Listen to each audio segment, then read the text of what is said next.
All right. Good night, everybody. Welcome to Comix Asylum Live with Steve and Jay.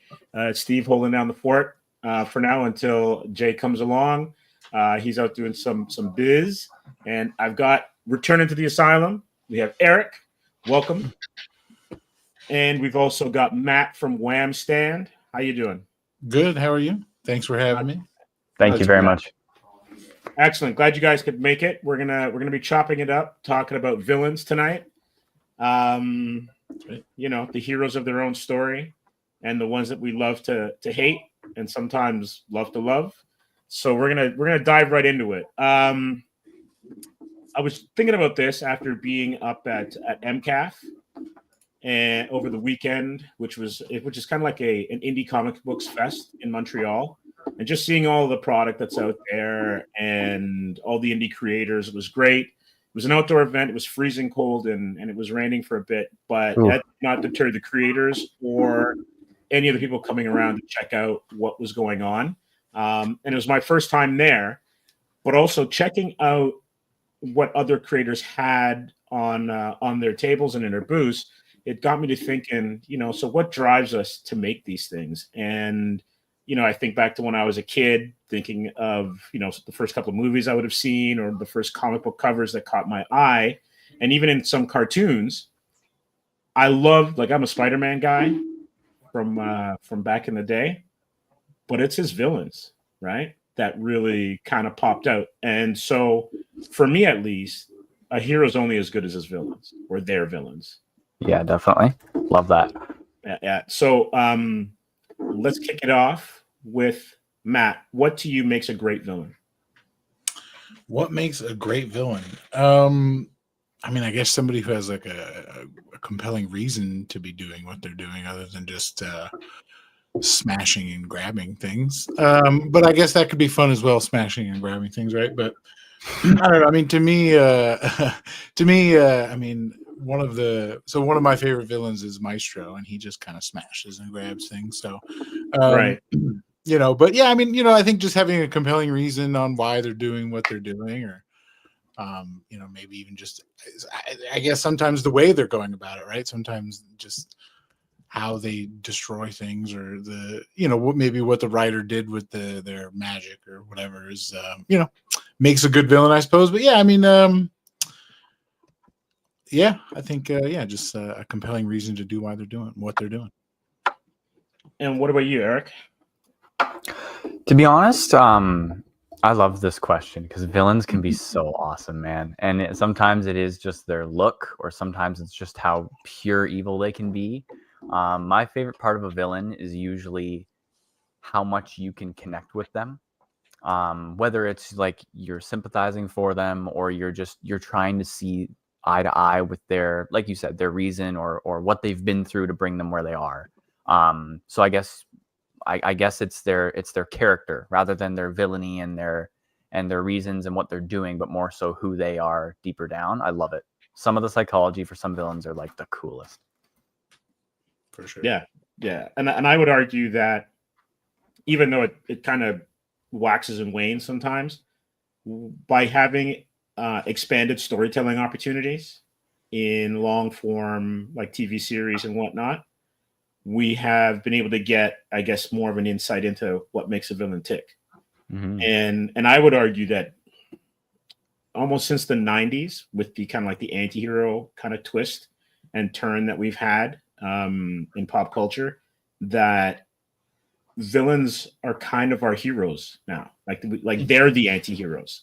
So the Tony Sopranos, right? Omar from The Wire, Joker, Venom, they're getting their own movies.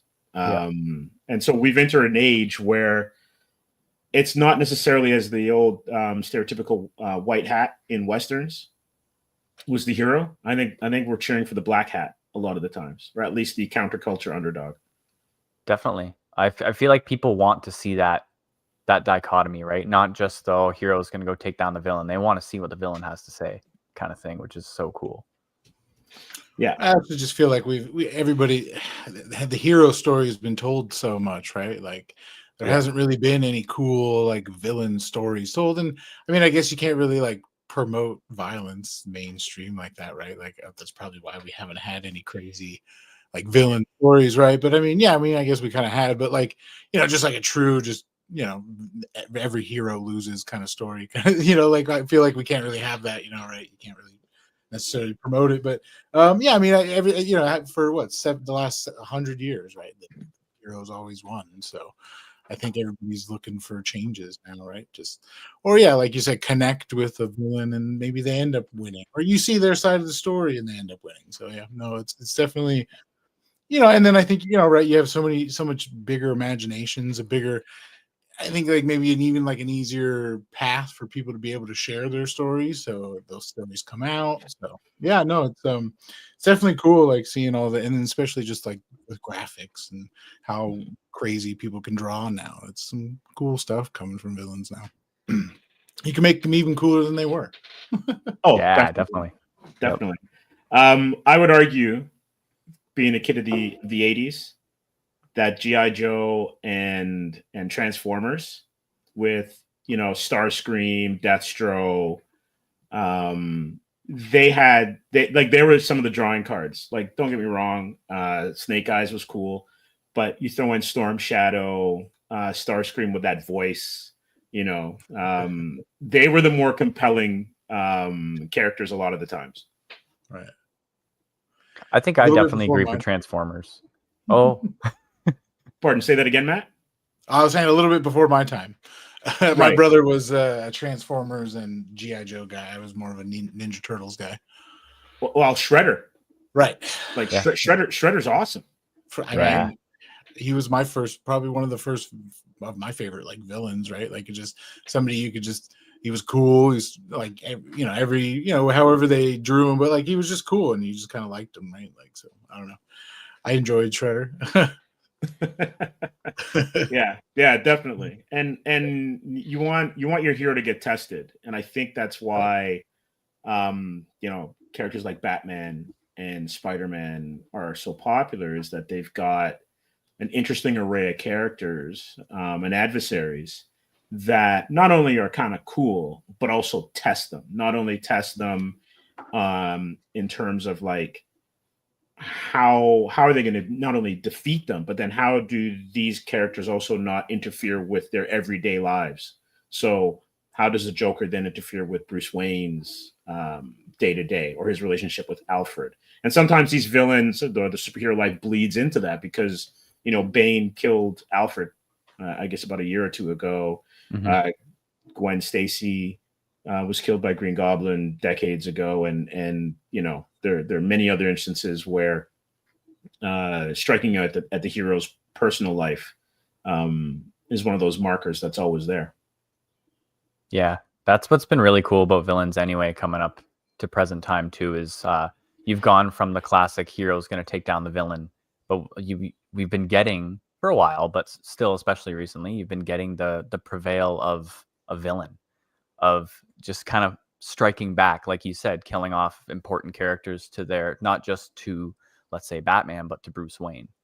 And to jump on that a bit too, I like that we were talking about, not just the obvious Megatron earlier, but Starscream. And as much as I love Joker, I really like Scarecrow. Right. Because you get those different dichotomies of, instead of just, Batman's opposite, which would be Joker, you get a villain who uses what Batman uses, which is fear. There's so many cool ways you can go about a villain with that, right? Oh, definitely. And is there a particular storyline that or movie that kind of hits for any of you, where you're like, I'm totally vibing this villain?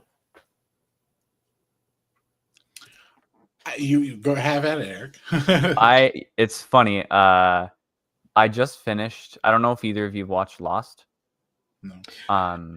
I had to say no to Lost, because I had a feeling that they were going to be how do I put it, in purgatory, and I was like, if they're in purgatory, I'm out. Interesting. and then it ended up that way. I won't say a word. I just got my girlfriend into it. We just finished the show tonight.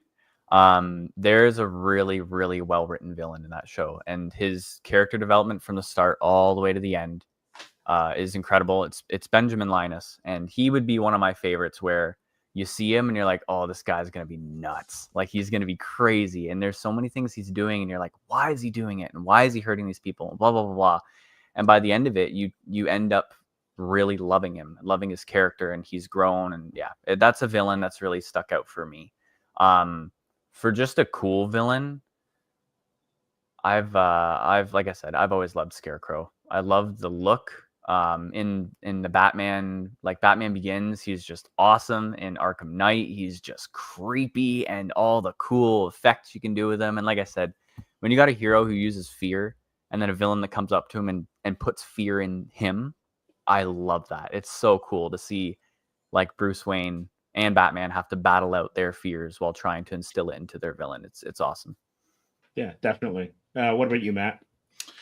Gosh, I mean, so many were like running, I guess, through my head. I know there's some that since you said we were going to start talking about villains tonight, I was like thinking about all like the different villains, and oh gosh, like my brain's been such a mess lately. And I never knew, like I just turned 40 and I never knew it hit me so hard. So, like everything changes. Yeah, every day my brain just seems to be a little bit like more, I got to try to bring it in a little bit more. So whatever.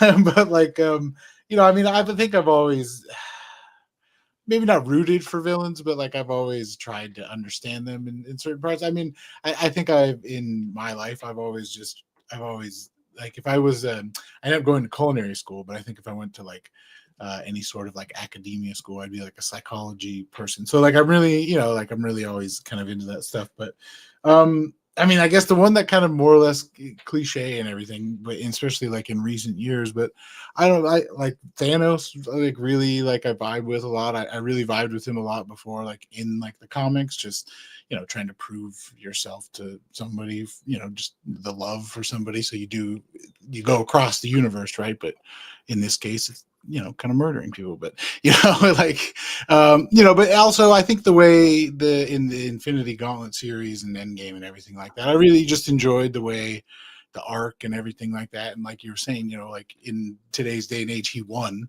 essentially in the first movie, which was like, really like jarring and everything like that, which is it's nice to see and everything like that. But I don't know. I have a picture on my phone of him sitting in like the garden, just like all peaceful and stuff. And like I don't know, I feel like I vibe with that moment right there. He won, he just feels great and everything like that. So I don't know, it's I guess that storyline in particular I really enjoyed of recently that came to mind, because none other ones came to mind recently. So but that one definitely, I vibe with him. I like Thanos. I've always liked Thanos. So yeah, Thanos was cool for sure. I'm going to get to a couple of comments right now. Secret Avenger. Hello, fellas. Thanks for joining the stream for sure. Secret Avenger says Heath Ledger's Joker. Oh, easy. Yeah, he's pretty iconic. Iconic character, iconic performance. You could almost say that he dominates that movie. Much more so than Batman does. Right, for sure. J-Man, welcome. The best villains are the ones that enjoy being a villain. Yeah, if you come from a certain time, back when villains used to twirl their mustaches and be like absolutely dastardly, yeah, those are the ones that you always like. And for me, and we'll get into this later, a villain that can trash talk is amazing. Right. Okay. So if you've got a villain that can throw down some lyrics and absolutely be, maniacal, cunning, powerful, and then it's almost like in wrestling, like when they have those little bits in between the matches. Yeah. And then there's like throw down the hype, the kind of like hype fest that goes back and forth. That's pretty good. Yep. That's what I'm totally feeling. And even like those characters that are kind of in the middle, like a Namor, right? He doesn't put up with anything from anybody. And so when he's throwing down lyrics on Richards or whatever, or Hulk or whoever's standing in his way, that's the kind of stuff that I like. Yeah, kind of like a villain hype man. Secret Avenger says try turning 50. Yeah, you got 10 years of bliss, my friend Matt. I was gonna say I'm gonna enjoy it. I'm gonna enjoy it. Yeah. Once you start hitting 40, you get injured just by like waking up. Yeah, So, no, I don't think about any of that. Not a fan of it. Eric, you got some time. You I've got some a lot. I got time. 15 more years. We'll see. Oh yeah, it comes quickly till you blink twice, and it's like, what the Oh, hell boy. happened? Dude. Oh yeah, Insane. or you sound like you're making popcorn when you get up off the couch. Oh, The knees pop, pop, pop, pop. Thulsa Doom, absolutely. Yeah, great villain, absolutely. And then Secret Avenger says, if Thanos had the ability to wipe out half the world's population, then couldn't Thanos have the ability to double the Earth's resources? Absolutely. And we're going to get into that, right? And actually, you know what? Let's get into it now before we lose track. Are villains ever right? they can be right. Absolutely. I think they can certainly be right. Whether they do the right thing based on what they're trying to prove is a different story. Right. How the Kind of what you just execution. asked. Yeah. The execution could be wrong, but the moral of the story may be right. Right. Yeah. Just how does the heel turn come about?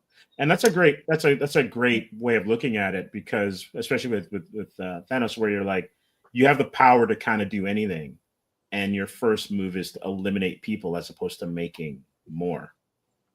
That's so the people have stuff. So it's a different kind of conservation, I guess, theory. But like in the comics, I think it works better. Like he works better in his raison d'etre in the comics.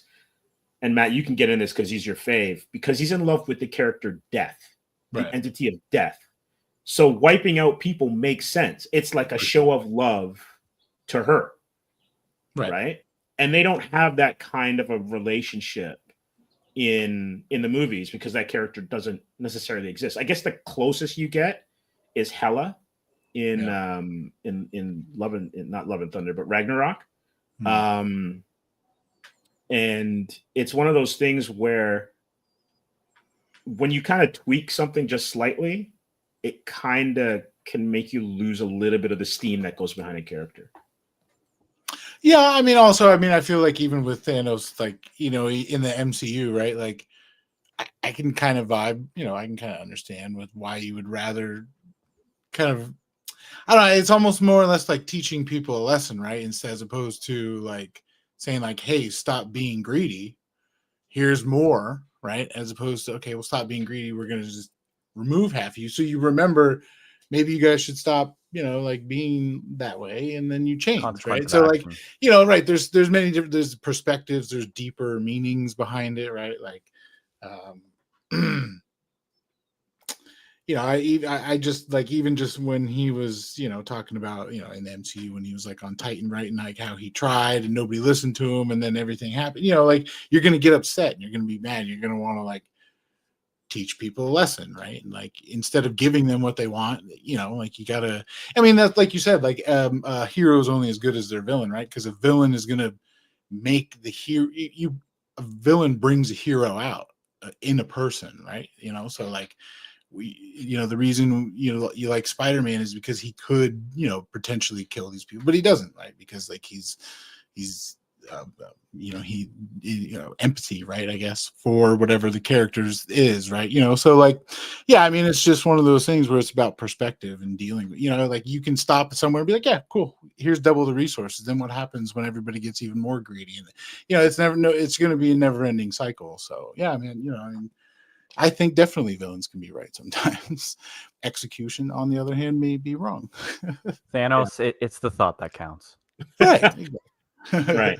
And we're going to go to J-Man's comment here where he says, Thanos, yes, double the resources. Thanos is an insane asshole. He doesn't even think of that option. And then he also backs this up with, Thanos is better in the comics, wants to kill for death. I agree. Right. And so, and I don't mind if the villain is an asshole. Like, I think that's what makes the hero's journey that much more real and enjoyable, because you want that struggle, right? That's one of the things when you have an OP character like Superman, that if their villains aren't a challenge to them, or it isn't one of those cases where you, as even the reader, forget in the world of whatever you're watching or reading, if you as the reader aren't hyped for the appearance of this villain or this force of nature or whatever it is that they're up against, then you're losing something, because you already kind of know, well, Superman should win. And it's not just, oh, we're going to throw their weakness out to kind of level it. Because it's kind of like when the ref all of a sudden gets blind in a wrestling match and the tag team partner comes in and kicks the guy or the girl in the head, right? You know, you want it where it's like, Bane shows up, he broke Batman's back. Uh-oh, he's back again, kind of thing. Right? It's that kind of twist. And I like that. I like that challenge. Even when it's like powers that aren't matched, right? Where it's like you have bronze versus brain, or you know, something along those lines. It's like a trap card. I've always loved, and I mean, I guess you could say it's generic. I just, growing up with Batman, I just love Batman and Joker, because Joker's always trying to push Batman over that line. We all know what that line is. It's just that line. And he always gets, maybe not close, but he really is pushing him to the point where it could be maybe not a fair match, or Batman does go over the line. We've seen that sometimes in some iterations. And then it's just, yeah, when a villain can be just ruthless or brutal, or just do something you may not expect because of the classic cliche of the good is going to win, that's a pretty awesome villain. Mm-hmm. Definitely. What happens when you encounter something like the Star Wars universe, and they've got a plethora of villains? You got Thrawn, you've obviously got Vader, you got Darth Maul. Does Vader's villainy take a backseat when you look at the expanse of the storytelling, and you then bring in Palpatine? Is Palpatine not the greatest villain of that universe? I guess, yeah, he's the puppeteer. That's way out of my league. I have not watched Star Wars. Oh, I love Star Wars so much. And there are so many villains. You might be one of the few that could, like, you probably saved yourself a lot of time and angst by never getting into the Star Wars. Quite a lot of Star Wars content at the moment. Yeah, definitely.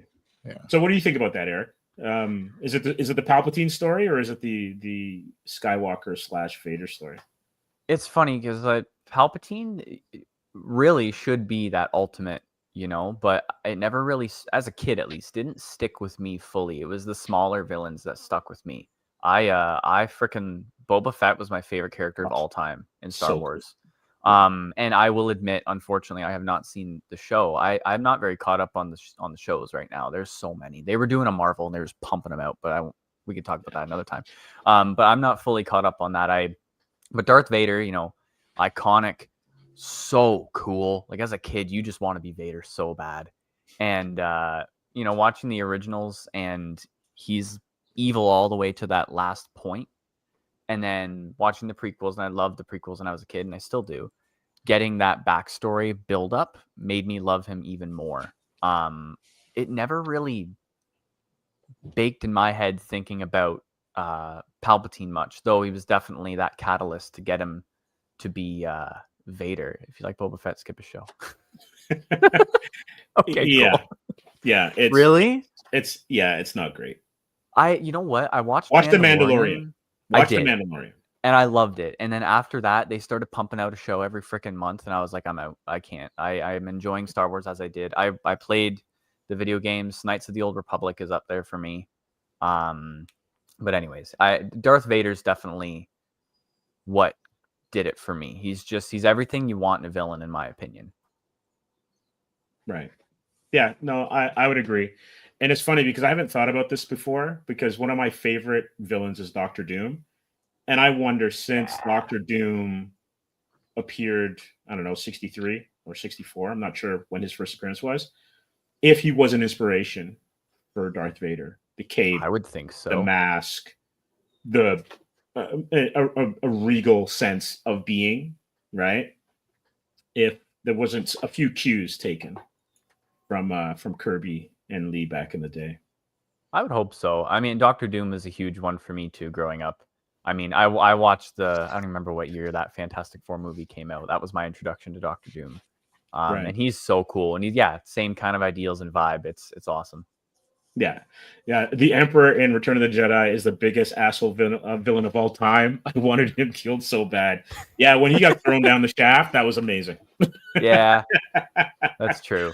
And so let's focus on the Emperor. We'll get into different kinds of villains in a second. Sure. But is he the ultimate mob boss? Right? Like when you think of like Kingpin, you think of Tony Soprano. You think of anyone that's like an arch enemy, Blofeld in the Bond films. Is he kind of like one of the ultimate kind of, have his minions go do his stuff that we have in pop culture? I mean, on galactic scale, sure. But in all honesty, I think what was best about him, he was that perfect hooded villain because he had his hand in everything. There was always some sort of twist. He was, like I said, that puppeteer of it all, right? And I mean, we even saw in the new movies, whether you liked it or not, it was kind of the same thing. Even in Clone Wars, right? Yes. Where he's Palpatine and they're saving him, and he's like, man, he can wipe the floor with everybody. Yeah. But he's like, oh yeah, I'm playing along with it. Yeah, they all think he's he's good or he's bad or whatever, and he's kind of got his hand in both sides of it, right? This is chess to him. And in the original movies, when he just shows up as a hologram with the creepy voice, and you're like, who is this dude? He's that perfect, like, whoa, there's something more going on kind of thing. I would think he's high up there anyway. Which is crazy because I can't remember the name of the character, and I'm going to just put J-Man's comment up. Yes, Steve, he is the top mob boss. He like when you saw him in the holographic kind of transmissions with Vader, especially in Empire and Return of the Jedi. Yep. Because you don't hear about him in Star Wars. He reminded me of a cartoon, like an anime that I used to watch called Battle of the Planets. It's Gotcha Man. And when Zoltar would be talking to this bird-like character, it was like Zoltar was the main villain in Battle of the Planets, but then he had someone that he answered to as well too. And so like there's always this pyramid scheme of like, villainy where you have to go up the chain, and then there's always someone at the top. It's almost like what was it, Bruce Lee's Game of Death, where you just, and it's in video games too, right? You get to the boss at the end, and the final boss is usually the hardest to kill. And I think that's what makes, characters like Palpatine and Megatron, stand out so well. I think that's what makes their number one stand out well too, because even Starscream is a good example. Because yes, Megatron's the boss, but Starscream wants his title so bad, and sometimes he's way more ruthless. But then Megatron puts him in his place. Or Darth Vader is brutal and he's so powerful, and yet he kneels to someone else, which makes that villain now make that other villain look even crazier, which is cool. Right. Definitely so. And so is there let's switch to film, because this might be something that Matt can jump in on. Are there any movies where there's a villain where you're like, damn, like this one's over the top? And it doesn't have to be a superhero movie. Like I'll give you an example, like No Country for Old Men. Yeah.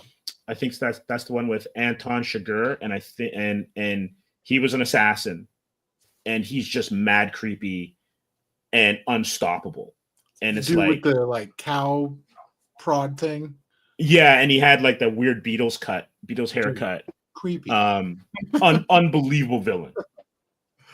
Right. Yeah, no, you know what? Gosh, I saw that movie once, and it wasn't. I didn't watch it again. It wasn't something that engaged me. I guess I don't know. Maybe it was just the time in my life when I was watching it that I was like, this isn't for me. Maybe I'll go back and watch it again. But you know what? I was just looking through lists of villains and things like that. And Hans Landa, the guy from Inglourious Bastards. Oh, yeah. Came up on one of these lists. And I think that was Christoph Waltz, right? Yeah, dude. That guy is amazing. So good. In so many ways. No matter if that guy's playing a villain, a nice guy, whatever, so amazing. But I do remember that part. And it's hard to it was hard. He was so charming, right? In that movie, and just so matter of fact, it was such a great character, and like I loved that villain, so like that was a good one as well. So I forgot your question. What was your question? No, you answered it, because it's Okay. like what are great villains in movies? Right. Gene Hackman's villain in Unforgiven as a Western. He was like just an absolutely ruthless, evil person, right? Hannibal Lecter is a great villain in Silence of the Lambs. Right. You know, all the horror movies, right? Freddy Krueger, Jason, those are all almost force of nature type villains. They're unstoppable, right? Yeah, like Chucky. Chucky's kind of got a little bit of like humor to him. We got Pennywise in It, right? Yeah. So, you know, like you have these characters that are so iconic that all you have to do is show them, and they evoke something in either a viewer or anyone that's a fan of a certain film. You know what I was interested in? The one that keeps popping up on these like villain lists is HAL 9000 from A Space Odyssey. So true. So I was like, true. dude, he was, you know, like, and then I think about it, I'm like, wow, dude, he really was. Like, I mean, like you obviously kind of knew he was like being a dick in the movie, but like, you know, it was just like, oh my gosh, man, you really are like suck. And it was kind of like, unless there's a Twilight Zone episode, but it's kind of like one of the first kind of like AI's coming for you. Yeah, right. Exactly. Right. They're going to make the choice for you. Yeah. And it's kind of funny because going from HAL, you can go HAL to the androids in Aliens who work for Weyland Yukatani. Okay. Right. Yeah. Where you have them betraying the main characters. Right. And again, and J-Man pops in with a good one. Yeah, HAL is great, but it was all due to human error. And I would say that the human error that makes the androids so chillingly frightening in the Alien series is because they're working for a corporation, which itself, in a lot of movies, is the main villain. Well, right, and then like even in so like the Alien movies, I've watched all the Alien movies, and they're all, I mean, I feel like most of them are relatively the same, but like Covenant and what's the other one? Prometheus. The ones in between there where they're kind of like prequels, right? Right. So yeah, that Prometheus. Android, David. Yeah, our names are just drawing blank for me right now, but yeah, like I love that villain so much, and like that movie was pretty much about him, right? Like, and just how just devious and conniving that character was the entire time was just. He did Shaw. I really enjoy watching those; they're so great. Yeah, he did Shaw so bad. I was so mad when you realized what he did to Shaw. Yeah. Dude, it was just like, it's like, come on, man. That was brutal. I gotta rewatch those, man. Oh, yeah, I watched. It was in Prometheus. Prometheus, there you go. Yeah. There you go. Prometheus was the one that came first, and then Covenant was the one after. Yeah, right? Yeah. Ash is awesome. It's all for the company. Although I this is just me, and we can get into like whether the xenomorphs are they're just what they are versus a villain. I kind of wanted to see more about the engineers. I didn't want the aliens, I didn't want the engineers to be wiped out by the Ooze or David. Spoiler alert if you haven't seen these already. I was more fascinated with that aspect of it because, as you said, we've kind of seen that story over and over and over again, whether it's in the video games or in in all the films. So that would have been an interesting way to go. But Fassbender is phenomenal in that. Oh, dude, so good, chilling. Yeah.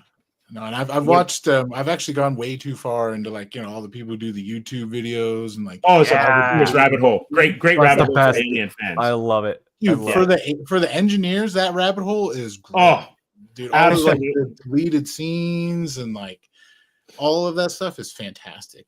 Just like how that was supposed to be more or less like kind of like a Jesus thing, but he didn't want to be like too, on the nose with it or whatever. But yeah, man, I love those movies. Those movies they seem to stand out in that whole Alien, kind of like universe or whatever. But nobody ever seems to like. Everybody's like, oh yeah, those happen, cool, whatever, fine.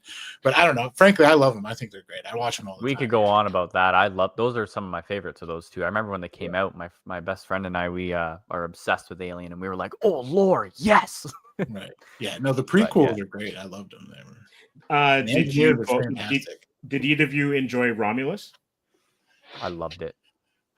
Again, I kind of thought it was more or less the same, like the ones before, like those. So I mean, I enjoyed it. Yeah, it was a fun movie, and it was, I felt like it was kind of better than the other ones, right? Like, but yeah, I mean, I still felt like it was kind of the same. Like what's funny is whenever I watch them, I typically watch them with my fiance, and most of those movies all have like a 15-minute part where there's just blinking lights. Just loud noises and blinking lights, and it doesn't really matter what Necessary else is blinking happening. lights. But 15 minutes of that, and after like 10 minutes, she's like, "Is this seriously still happening right now?" Like, Awesome. and like after the third time, I'm like, "Wow, dude, it happens a lot." It's a hard trope in the Alien universe for sure. Right. Yeah. I think I like that, at least in Romulus, when they gave you a different iteration of how the goo can change the biology of whatever the monster would be, whether it's a xenomorph or the baby engineer or whatever it was that character gave birth to. But it was the creep factor and the monstrosity. Like it was a horror moment for sure. And I think that's what makes those movies work. Like there's something about body horror that will forever be, just something that we can go back to that well over and over and over again. That just the body horror made me think of, I don't know what movie was it where there was like a bunch of hands, or it was like a monster of like hands. It could have been like some strange, weird Netflix one I watched, but it was like this monster made of humans, hands or something. It was creepy. Gosh, eyes and hands. Like when you see too many eyes on something, that's freaky as well too. Like the Doctor Strange scene when like the hands are coming out of the more hands in the hands when he's freaking out for the first time. That was kind of creepy, but fun. It was cool. Yeah. J-Man says, check out The Brood. And then Scott, how you doing? Thought I'd step in and say hello, peeps. How you doing? Yeah, we're talking aliens. Oh yeah, there's a lot of good villains in Aliens, from the company to the monsters to the droids. Yeah, that one's got several layers of villains for sure. And then J-Man says, Basket Case or Society. I'm assuming those are films. I'm not quite sure. Is that maybe he was like trying to like jog my memory? I don't think it was either one of those. Got it. It was some space sci-fi movie. I'll think of it eventually. I'll probably think of it as I'm like going to bed. I'm like, that was what it was. But right. So like there are villains in horror movies. As we said, there's villains like the lovable but yet still madly dangerous Tony Soprano.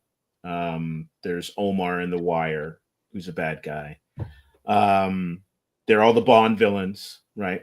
Almost won a movie unless you have the Organization of Spectre. But which one do you think is like the most overrated? What's a villain that everyone loves, but you're like, I just don't get it?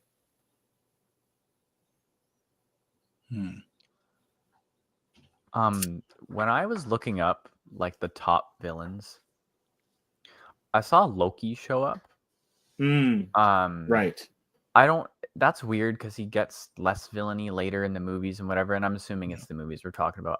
I've always found Loki kind of, I have my own opinions on Marvel movies, but Loki I found kind of just like, like there wasn't much going on for me personally. I would say that's one. He was kind of like the early boss fight, like someone you get through to go through, like not very scary. Right. But had good motivation, I suppose, right? Well, yeah. I don't kind of mind bratty motivation in a way. I like that, yeah. Yeah. Right. Yeah, no one has a good family situation in the MCU, really. Except maybe Hawkeye. True.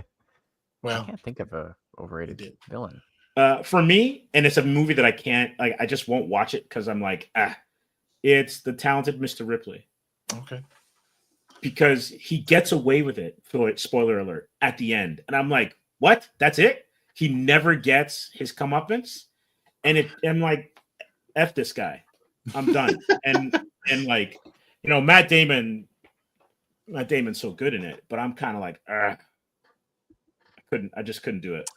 I was just thinking the end of what's the one where they're like Boston cops? Oh, and like everybody gosh. kills each other at the end of it. I think it's The Departed. Yeah. Doesn't kind of no, Jack Nicholson dies. Spoiler alert, sorry. It's been out for many years if you haven't seen it. I don't know. I thought that movie was great, but everybody kind of died at the end of that. No one really won right at the end of that one. So yeah, I think it was based off of Infernal Affairs, which is right.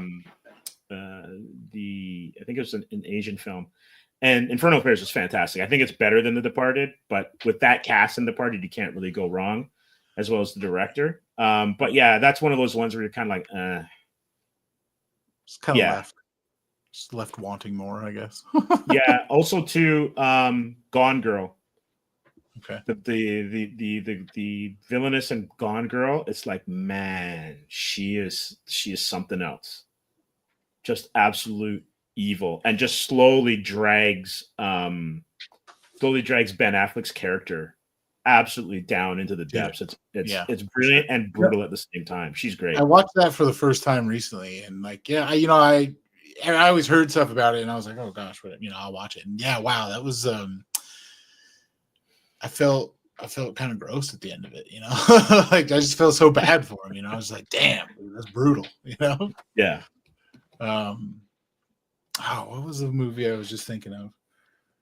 Where the villain is, so it's the movie with Ethan Hawke where he's like the same person and it goes in essentially like a circle. It's like a sci-fi movie.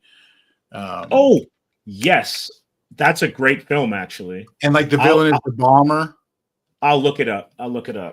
Yeah. And it ends up, kind of being the same person. So like that drives the story, right? But it ends up being, so I thought that just villain of like kind of turned.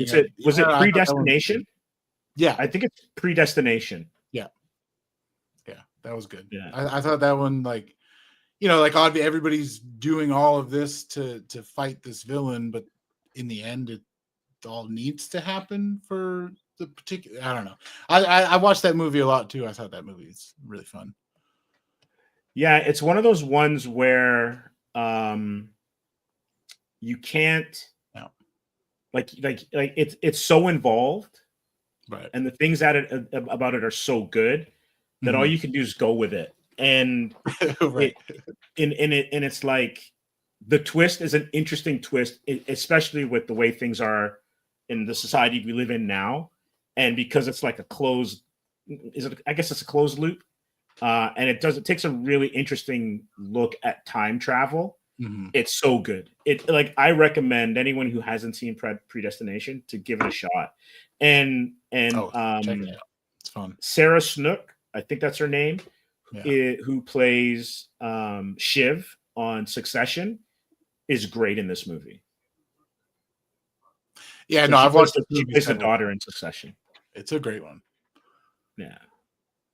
Actually, the more I'm kind of like thinking about it, I was like, I guess there's not really necessarily, I wouldn't call that bomber like a villain, even though that is kind of like necessarily what drove the whole story, right? But is there really a villain in that movie? I don't know. It's interesting. Well, I would say yeah, but I think it's one of those movies where like the villain is an internal. It's an internal kind of right, kind of battle, and sometimes you are your own greatest enemy, like it just in everyday life. Like how many times have we all said, oh my god, why did I do that, or whatever? Today, I think I said that.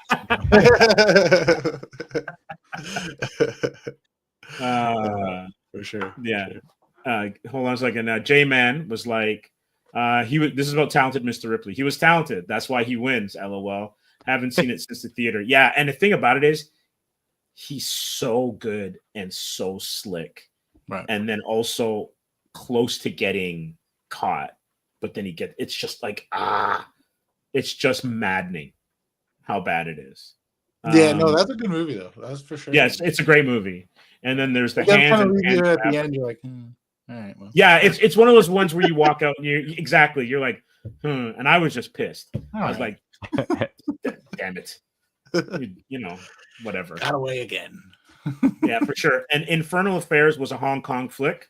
So that's back in the John Woo days with Hard Boiled and stuff like that. Yes, Infernal was better, but the party was still cool. Absolutely. It's kind of like we had mentioned it a couple of weeks ago where Let the Right One In, there's a Swedish version and an American version. Both are good, but for me, the Swedish version was better. Secret Avenger says, was that the movie with Mark Wahlberg where his daughter got kidnapped by the neighbor from across the street? No, it wasn't. I don't think that was Departed. I think that's another flick. Or even Gone Girl. Gone Girl. Yeah, Gone Girl. I can't remember the premise behind Gone Girl so much. It was like but I know that the wife goes through things, and then it turns out that she's the mastermind behind all the things. Yeah, that movie was so good. Rosamund Pike kills in that movie. That was going to happen, and then I was like, "Oh, what?" Yes, yeah. It's a hot damn moment. Yeah, for sure. Yeah, for sure. Most definitely. Okay, I'm gonna go through some of these. I'm gonna roll this one up, and we're gonna take a look at some of these ones in film, and then we'll pop back to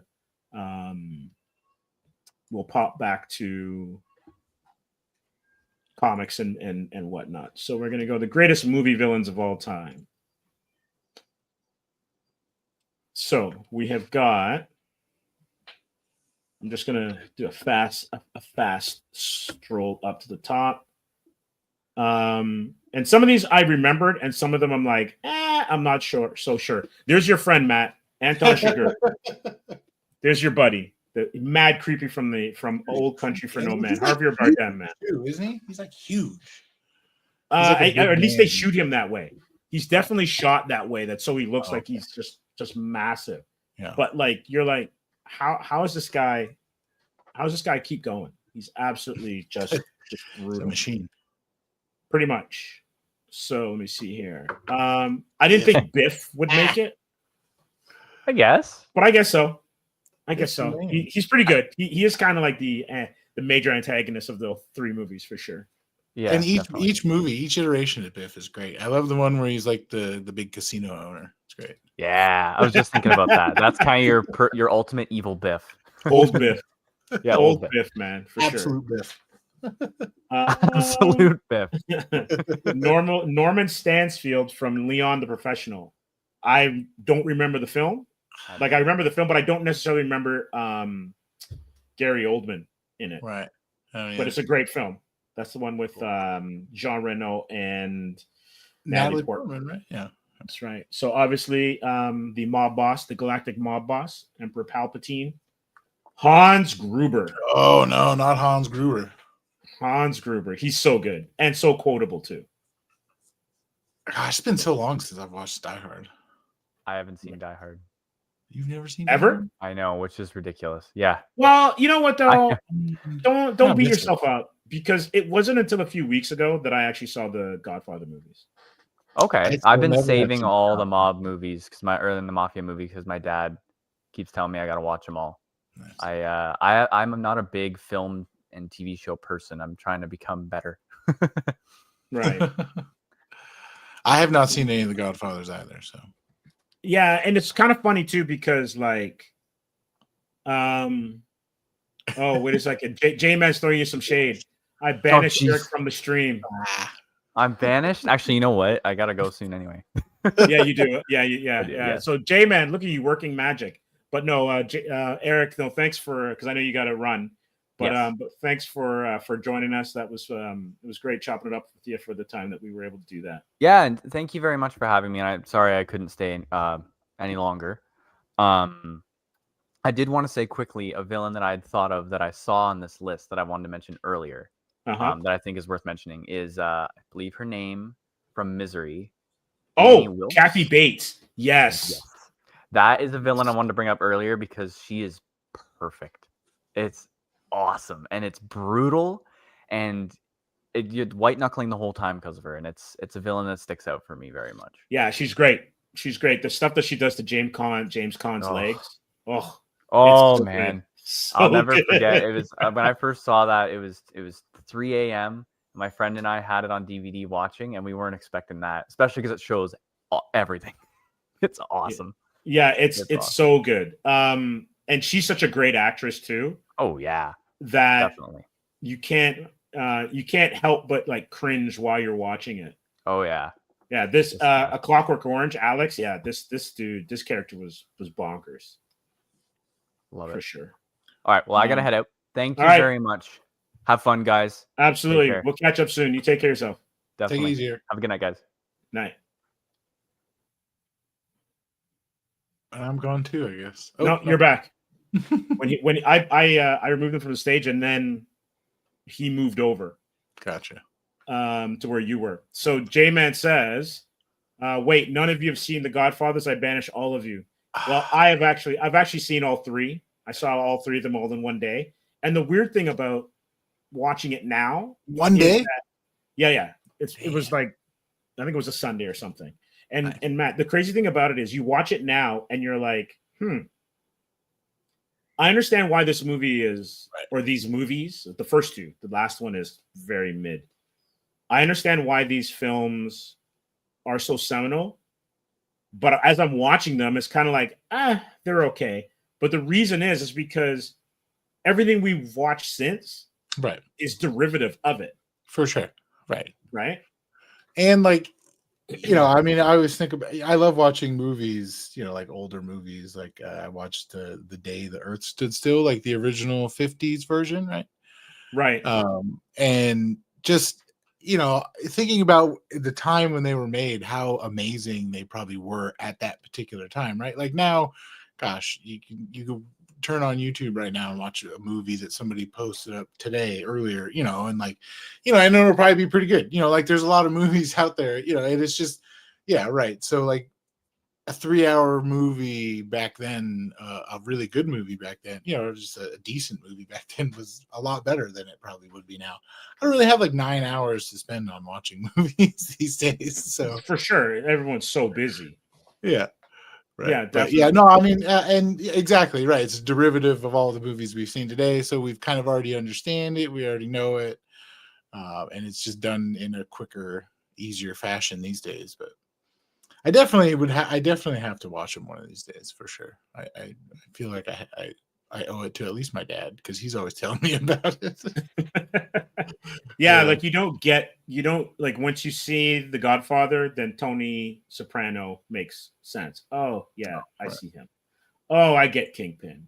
Like you start to see where everyone kind of borrows, and like the combo companies have been doing it for a long time too. Because like Green Goblin's just Joker with tech, really. Yeah, I got it, so like I've been doing like the Wham Stand thing for like 3 years, and that's pretty much when I really started diving into comics. Like I knew a lot of that Marvel stuff and DC stuff more than mainstream, and I kind of dig into the lore here and there, but I wasn't ever really reading books or like digging or like reading the actual stories and everything like I am now. So I would say I'm kind of fairly new to everything like that, but oh gosh, where was I going with this? Comparing Joker. That's what I was going to say. Yeah, like just like so, I didn't know until actually recently that like Teenage Mutant Ninja Turtles were like based off like Daredevil, right? Or they're like connected in a way, right? Or and they were just these artists who were just like, oh, I need to make a story, so let me just grab that, a little bit of this, a little bit of that, a little bit of that, and make a story. And the more you kind of like see, it's like, oh, it's really what everybody did for the last 70 years or whatever, like DC made this character, Marvel made that one, Marvel made this one, DC made that one, and it's like, I mean, I get it, right? And it's just like how you tell that story, and it's like how you build that character, and that's what everything means. But really diving into like just then getting to know artists and everything like that, just really getting to know the pop culture around comics a lot, like these last handful of years, is it really just there's not a whole lot of original ideas out there. There is now, I think, because I've also gotten more into like indie comics and stuff like that, and there's a ton of original ideas there. But like, yeah, a lot of the stuff mainstream is derivative of other things, right? And it's because people are familiar with it, right? So it's like a safe story to tell, I guess. But yeah, it's crazy just to learn. I was a huge fan of Teenage Mutant Ninja Turtles, and like just to learn that was kind of just like Daredevil, and I was like, oh, interesting. You know? No, it's true. It's true. But like you even see it in comics where you kind of go across companies. You have like almost like an archetype villain where you have like a mega powerful boss. So you have like Apocalypse and Thanos, Darkseid, all these characters that almost even have the same body type in certain cases. Right. And yet, the Anti-Monitor, like a lot of these characters are kind of the same-ish, for sure. But it's how they interact with your favorite hero or with the certain heroes that whether then they're in space or whether they're in New York or anything like that. One's a mutant or one's genetic one's science ancient lab. One's been around forever, like Apocalypse, for sure. Right. J-Man. All right, folks. I got to make like a tree and get out of here. That is a Biff. That is a Biff line, a Biffism.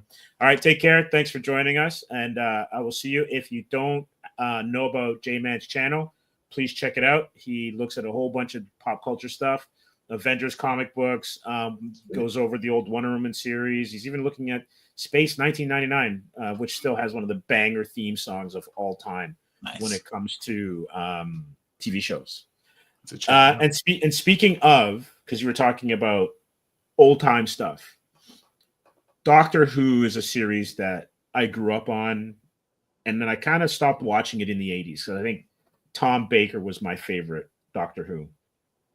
But I was watching something online, BBC. I guess something's coming up this Saturday because I don't really watch it now. And there's a villain called Omega, who is kind of like one of the first Time Lords, because that's or helped to spawn the Time Lords through one of his discoveries. And so he's one of the major villains. And so I'm watching it, and yeah, it's from 1960 something, maybe 68, or maybe even a little bit, or maybe early 70s. And the two doctors are in it, and I'm like, this is definitely 60s. This is definitely low tech. But you've got me. I was really intrigued with where the story was going because of how well written the villains and the characters were. And that's basically why these characters work, right? Like if they're really well written and you can get invested in them, then you're off to the races. Right. I mean, yeah, exactly. I mean, it's like how, I can't think of an example right now, but, I mean, there's, Hulk runs or Spider-Man runs where people are like, they were like, whatever, and then somebody comes and, so like I'm a big fan of Cosmic Ghost Rider, right? And Donny Cates, that's kind of like the first series I read, and like I just, kind of fell in love with Donny Cates and everything like that. So like I kind of compare everything, like, so I love his Thor, and I compare it, and I'm like, damn, like it's just not that good, so like I get it, like the Cosmic Ghost Rider these days, it was good, I liked it and everything, but like, it's just how that writer writes it, right, is exactly what it comes down to. Anybody could tell, everybody tells, relatively the same stories, but it's how engaged I am. It's the perspective of that particular story, right, that kind of vibes with certain people, right, or so. Yeah, no, for sure. It's definitely it's one of those things, right, where it's like talent will always reign through, right? So if a talented writer has whatever they have in their hands, as long as they give, you'll see their talent shine through. So it's cool just to see it throughout the years, like people telling the same story, right, but it kind of being from different perspectives. It's cool. It's definitely. Sure. Definitely. And we're in an age now where it just basically comes down to what kind of emphasis that particular creator is putting on a particular character. Because Like, are there any Donny Cates villains in the runs that you've read where you're like, I really like his take on X character, X villain? I mean, Punisher Thanos is pretty awesome. From that Cosmic Ghost Rider Right. run. Yeah, because Punisher was the Cosmic Ghost Rider, right? Or something along those lines? So, well, Frank Castle ended up turning, like, gosh, it's been quite a while how that all connects, but essentially in like a different time, because like Cosmic Ghost Rider has like baby Thanos on him, and like to stop him from turning into Punisher Thanos, I believe. But yeah, I don't think Frank Castle was actually, or no, he was. I don't know, man. It's been a while since I've actually read it. There's so many different stories have gone through my head, right? So, yeah, he was.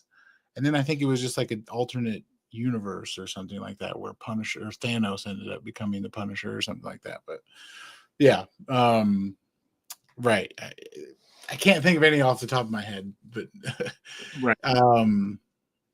Yeah, I can't think of any off the top of my head. But even along those lines, like you think of characters that, and I think Frank Miller was really good at this, right? Where you take established villains and he made Bullseye amazing, right?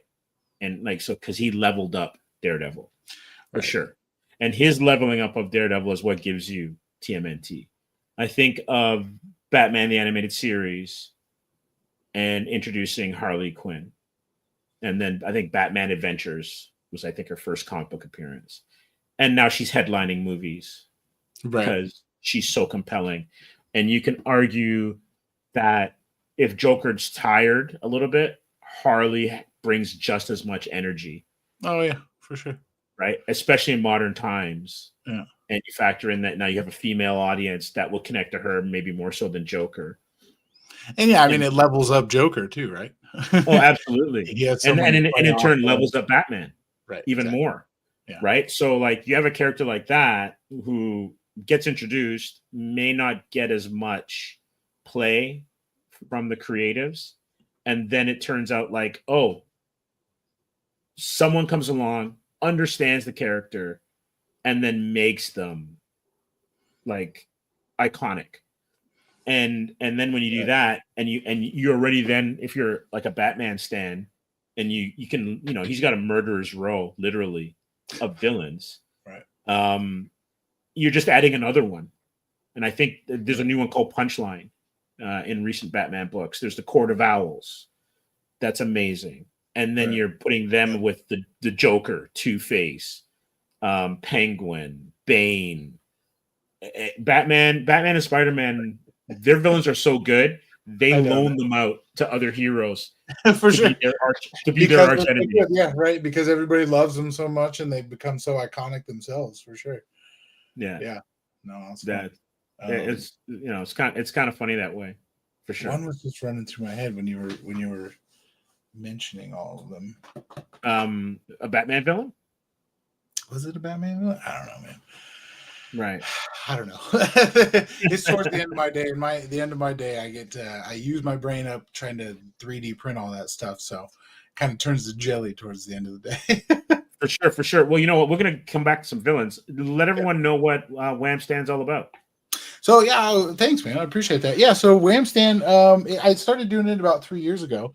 A friend asked, he was selling comics online. He was like, "Hey man, could you make me a stand?" Because we had a previous just kind of relationship of me making 3D printed stuff from Marvel Contest of Champions, the like handheld video game.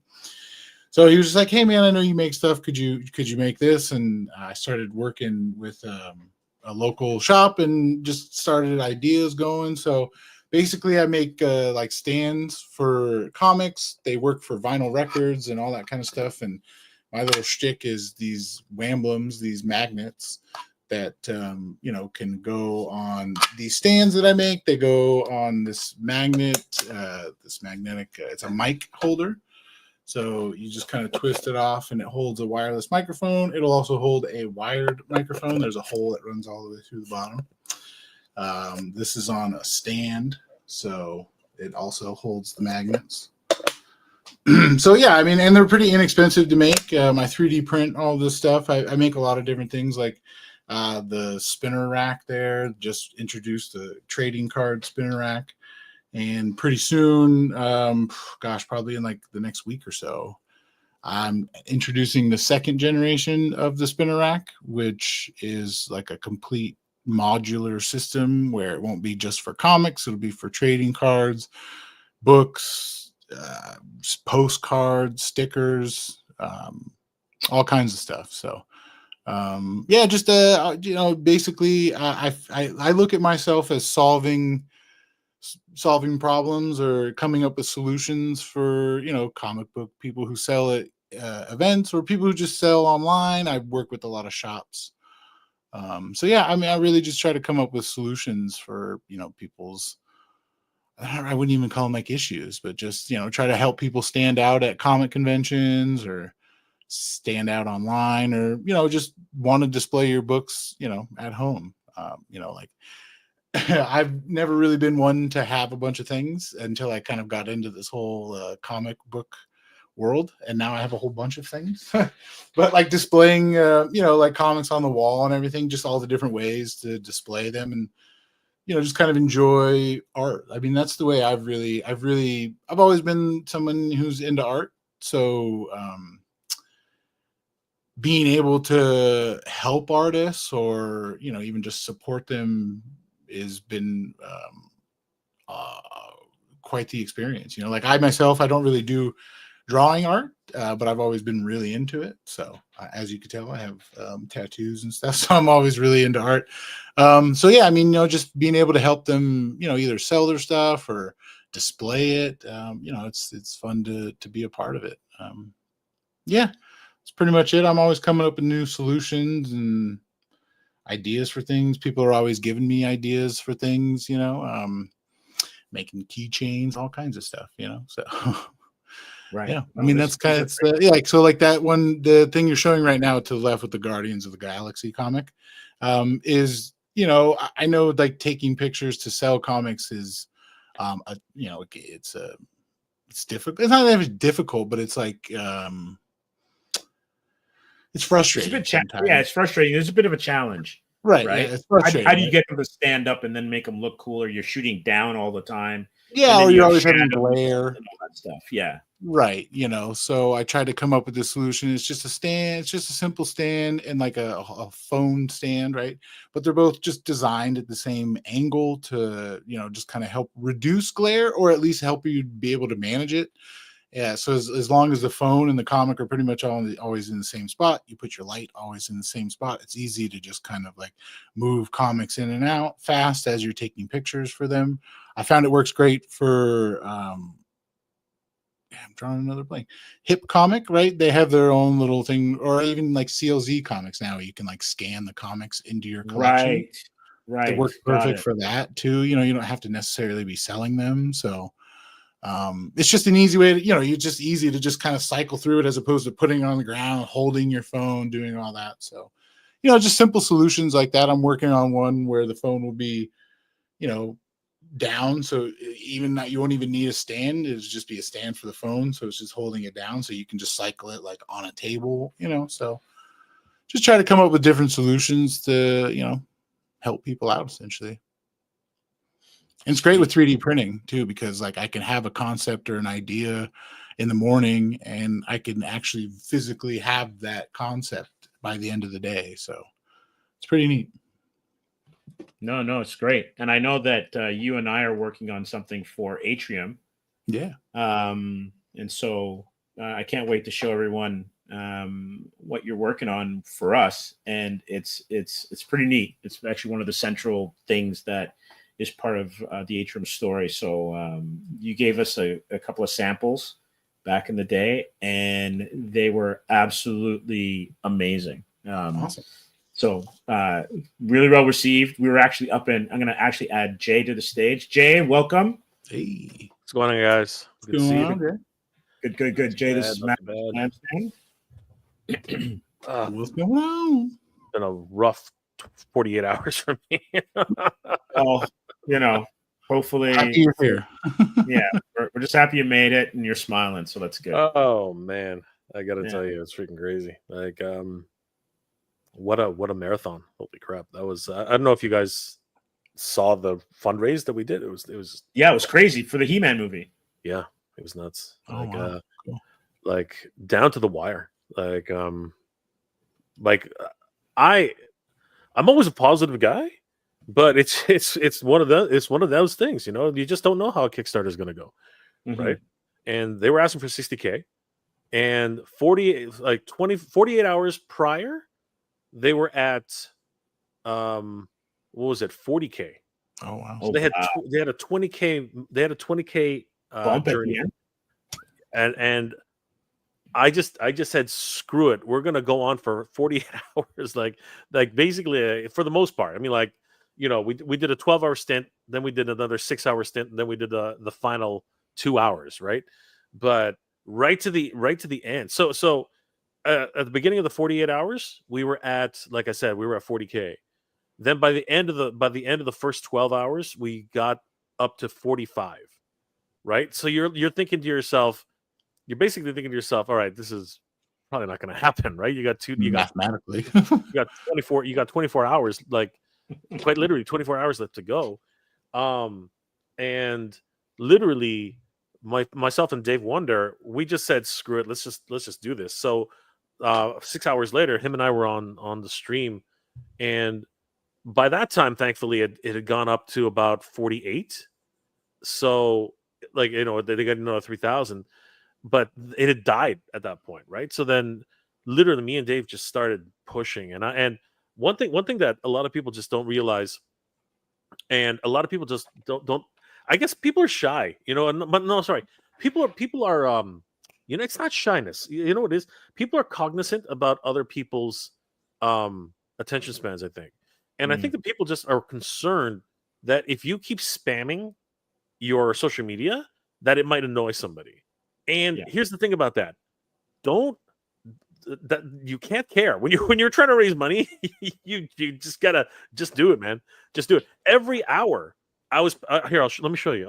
Like if you look at my feed now, right? If you look at my feed, you basically just gotta yell it out, because no one's gonna know if you, like, it's that squeaky wheel mentality, man.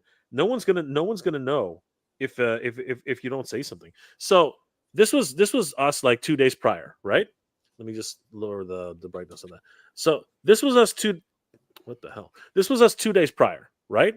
But then afterwards, Dave and myself went live. Shortly after we went live, it hit 50K, right? So from 50, and let me just scroll up from here. So yeah, right here. See, we were at 45. That was like the day before, right? 48 hours before, right? And then we went to 50K after we stopped, right? And then we said, screw it, let's keep going, right? Then we had 12 hours. Every hour, every time we hit a milestone, I just posted it. I did not stop, because we literally had only 8 hours to go, right? It kept going. Then, you know, we did stupid things like this, right? And yeah, and then we just kept going, and you know, as things kept happening, right? This was the next day. We only had 2 hours left to go, right? We were at 56K. We needed the goal was 59,500. So you can do the math. That's 4,000, pretty much $4,000 left to go. $3,500 left to go. That's a lot. That's a lot of money in 2 hours. But you know what? We did it, right? And Congrats. we just kept it. Just sorry. This was just barely there. 58, 22, 22. We only needed about $1,000. $1,000 left, and then finally we hit it, right? But you can't stop. You can't stop, because if you watch the countdown that we did, 5 minutes before, like 5 minutes before, we were up 60,700. We were up 60,700. 3 minutes left to go. That dropped all the way down to 59,700. So anything could have happened at that point. It could have dropped below 59,500, and we would have missed it, right? So it was just a matter. It was like, keep pledging, please, guys. You know, we need to be above this. If we don't hit above this, we're not gonna make it, right? So it was just one of those things. You cannot stop, right? Like when you do the final hour countdown, you just keep keep pledging, keep asking, just keep up the energy. But it was hard, man, because I hadn't I slept an hour just to freaking get some sleep or whatever, and right back on it. So yeah, it was a power nap. Yeah, that's all I could do. It was hard too because you're wired, right? No, for sure. I mean, and that's it, right? Like, I get it. People are shy, or people don't want to bug people. But I feel like if they're following you, they're gonna, they're supporting you, they're liking you, they're doing whatever. So you kind of just have to do it, right? I mean, if they don't like it, then they'll unfollow you, and you'll be okay. Still, you'll still be doing what you want to do. Exactly. It's only for 20. It's only for 48 hours. You know what? Put the thing on mute. Right, and come back to me. Come back to us later. Keep scrolling. That's all you got to do. If but you don't want to see it, at the end of the day, they're following you because they like your content, so they're going to continue to follow you, and they want to see it. So exactly, and everyone was supportive. Everybody was supportive. There were no negative comments. Nice. But you know what? You cannot just stop. You know what I mean? Because and this was just one of those moments where you realize that your community, who in your community is going to stand up for you. You know what I mean? That's really what it came down to, because really there was 48 hours before, everyone was literally everybody was saying this is not going to happen. It's not this is not going to fly. But me, Dave, everybody involved, we were just screw it. You know what? If we're going to go, if we're going to we're not going to leave anything to chance. We're gonna yeah, we're gonna leave. We're not gonna leave this on the table. We're doing this, right? And we did. And to Dave's credit and my credit, and to everybody's credit, we stuck it out, man. And that was it. Right? So we willed it into existence. That's nice. Feels good. And that's what you got to do. Done and accomplished. Yeah, and it's still doing late pledging now, and it's now up. See, so we were having trouble getting up to 59. After we passed 59, we ended at 60,000. 60,420, and now it's up to 63,363. Nice. So it keeps going, right? And the thing is, I think we got another month. Steve, is that right? We got another month with extra pledging. I think extra pledging is either 2 weeks or 4 weeks. It's one of those two. Yeah. So we're gonna keep pushing. Hopefully, we'll get to 70,000, which opens up another stretch goal. And then if we can somehow, by some miracle, hit 100,000, everything changes. So there's possibilities for everything. But man, it's just crazy. It was the thing about it too is that people are more willing to support something once they know it's either close or funded. Yeah, for sure. Things. Yeah, for sure. Yeah. But it was really humbling just seeing how many people were actually even watching. You know what I mean? Because you never think that, you just never know who's going to come out and watch, right? And then because of that, because of the constant updates and because of everybody, sharing, and the sharing is the biggest thing. It doesn't matter, watching whatever, but what it really is, if people share it out, people are aware of what's going on. The more people who are aware of what's going on, then they're like, okay, let me check it out. Then they check it out. Then they're like, yeah, okay, here's $10, right? Every little bit counts. It doesn't matter. We were telling everybody, if you got $1, just put in $1. If you got $10, put in $10. If you got $50, put in $50. It doesn't matter. Every little bit counts, because at the day that's another $10 that went to the funds, right? So, yeah, man, it was crazy. Yeah, that's awesome. That's awesome. So we've been chopping it up with regards to villains. Do you have any faves on your side? Oh man, favorite villains, man. It would obviously be obviously Skeletor. Obviously. Well, Skeletor. Skeletor, Hordak. All Scorpia. All the great classic Master Universe villains. But I think the one villain that truly gave me chills, you know what I mean, as a kid, and even now, the ghost still lingers and never really disappears. It's Unicron, man. Unicron is the Orson Welles, of course. He forever. We're talking about a fucking planet, man. We're talking about like Galactus. You know what I mean? We're talking about a literal planet eater in this case. You know what I mean? chomping down. Imagine a pair of gigantic mandibles just coming down on your planet and ripping it apart. That's just frightening. You know what I mean? That to me was a just a villain with no regard for any existence. He just consumes, right? And then you look at the backstory, and he was created by a little monkey. You know what I mean? It's just the weirdest thing ever, right?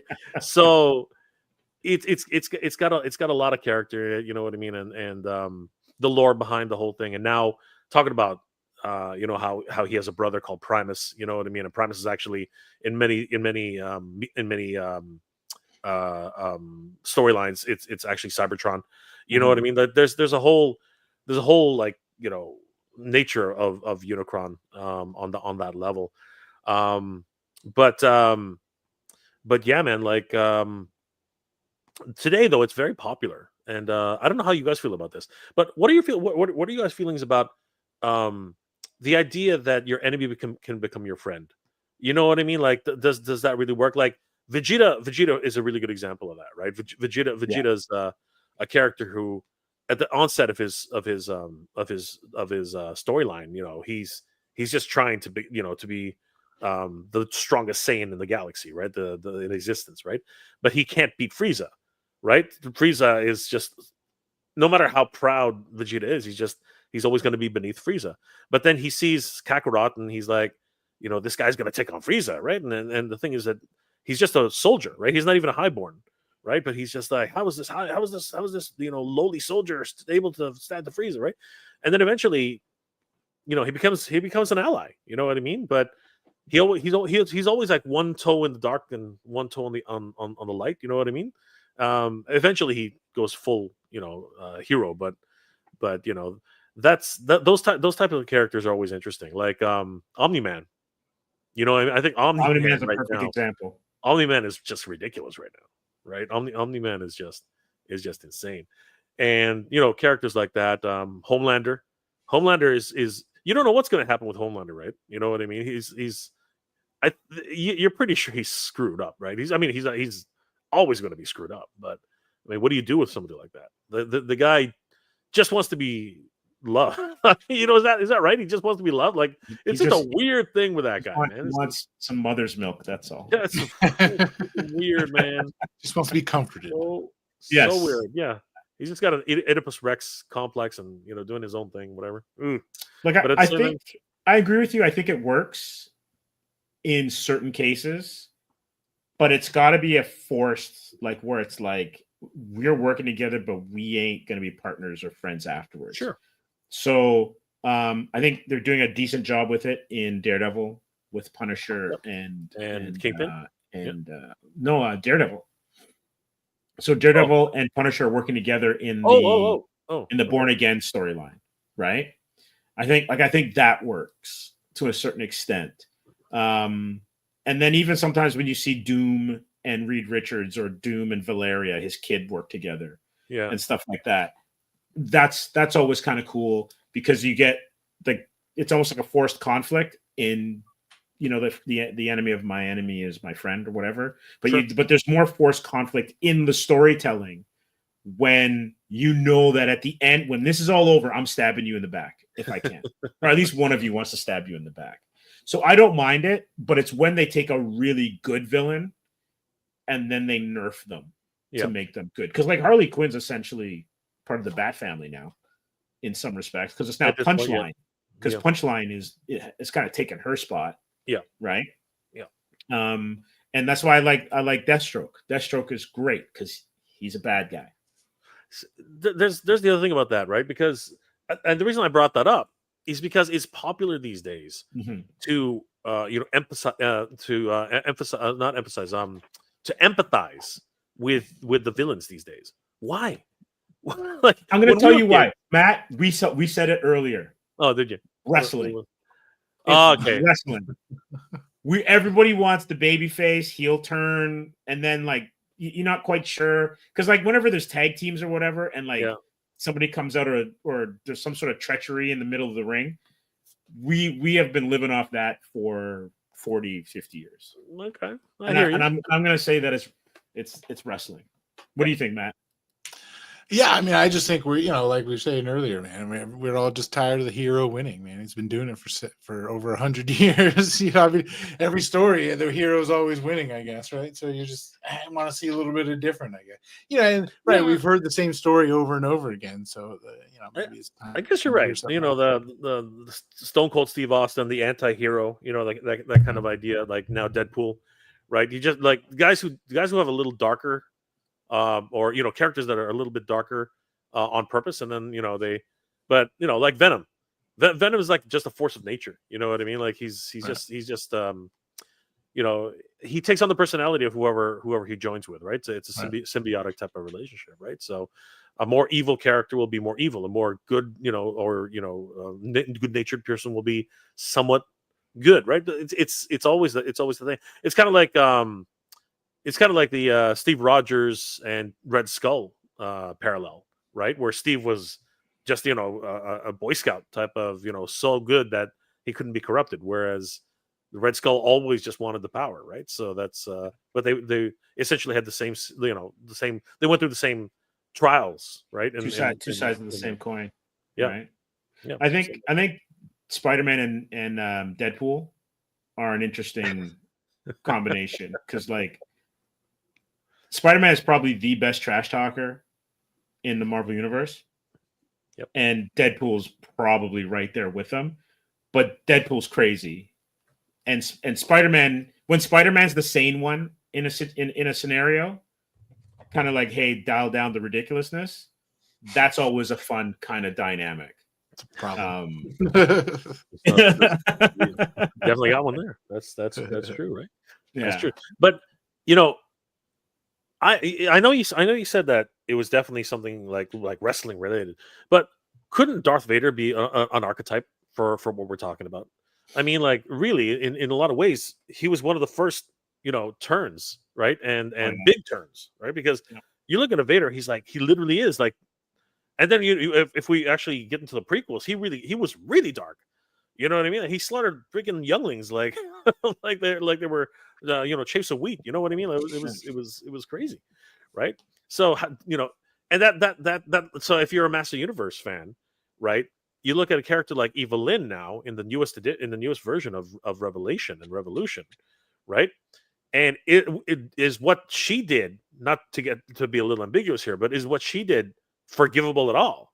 You know what I mean? Like well, it's funny you mention that because I remember in the 90s, I used to watch Xena all the time, right? Yeah. And she was a mass murderer in her past, Sure. and then became a hero afterwards. And so I think there's a like and even someone who isn't a mass murderer like Wolverine, was a villain, but Wolverine slaughters people all over the place. Yeah.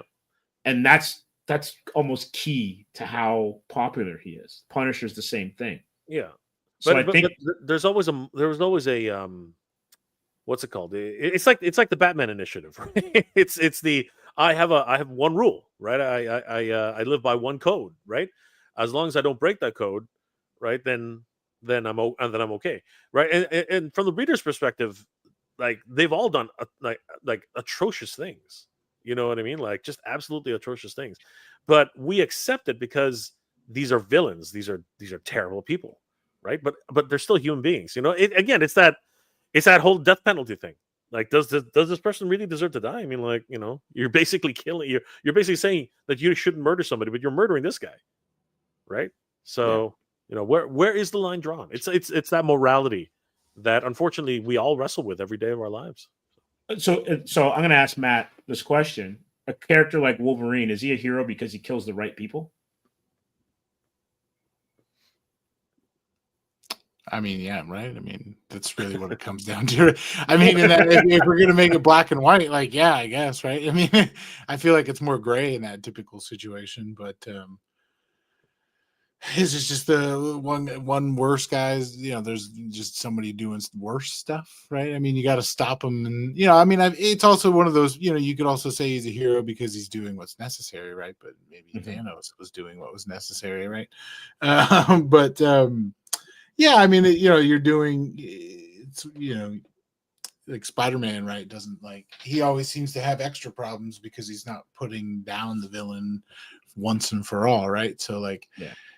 certain heroes, you would say, understand that, so they like finish the job so they don't have to do it again, right? So yeah, I mean, I think yeah, sure, because he's doing it, he's killing the people who are doing the wrong things in his eyes, right? So Yeah. who's to say who's he's right? Yeah, and you know, and here's another one, and Steve and I have gone to have butted heads on this one, you know, in the past. But you know, a lot of people do not like the Man of Steel, like the movie itself, right? Like mostly based on what the choices that Superman had to make, right? But again, it's more like I've always looked at it as a more realistic take on what do you do if you Yeah. actually are pitted against super beings of equal caliber to yourself, but you're Right. only one man, or you know, one entity versus like 12 of these, you know, 15 of these, 100 of these guys, right? Right. But you're able to finally come down to one of them in a one-on-one battle, and then all of a sudden, you know what is your choice at that point, right? Like like what do you do, right? Like and that's what it came down to at the final moment, right? And Right. we made a choice, right? And was Right. that the right choice, right? Yeah, no, it's like it's even like the new Superman, right? You know, he's yelling at, you seen like the trailer where he's being interviewed by Lois Lane, right? Where he's just like, I'm, because people were gonna die and I was gonna save them, you know, and it's Yeah. like that's his goal. That's all he's doing. And you know, I mean, like, right, that's what a hero does in my eyes. And whether however they get it done, I feel like that's how they get it done. And I don't feel like, you know, like in that particular instance where he's like, I shouldn't be being in trouble for stopping a war where people were going to die. And it's like, yeah, you know, I mean, if you're able to stop it, I feel like we should just kind of listen to you because you can stop it, right? I mean, you know, hopefully you hope that person has the correct morals that I guess we all share, but do we all really share the same morals at the end of the day? Like, I think that's what the kind of everybody, it's the difference in the whole world, right? We all have different ideas and perspectives of things. So Are you guys watching The Last of Us by any chance? Like, I'm still playing the game, so I'm not gonna watch it till I finish the game. all right, so there an episode just well, it was like 2 episodes ago, right? And there was a scene, and no spoilers here. I'm just going to try and be as big, because it actually doesn't happen in the game, so you're never going to see it, Steve. But there's a scene where Joel has to make a choice, right? He actually has to, and it's right now it's very pivotal to the whole story, the way they've written it in this one, right? He basically has to make a choice about someone who's been infected, and whether he, and he has time, actually he has a bit of time. So you know, basically the choice is, do you bring this person back to say goodbye to their loved ones, or do you just, you know, not risk everyone's lives and, you know, do what you need to do for the greater good? And I think that's the other thing, like, you know, are the needs of the many, do the needs of the many outweigh the needs of the few? There's another morality concept, right? Because do you have the moral fortitude, the moral fortitude, the mental fortitude, and the moral fortitude to actually do what you absolutely need to do, given a situation where, a good example of that is in Star Trek.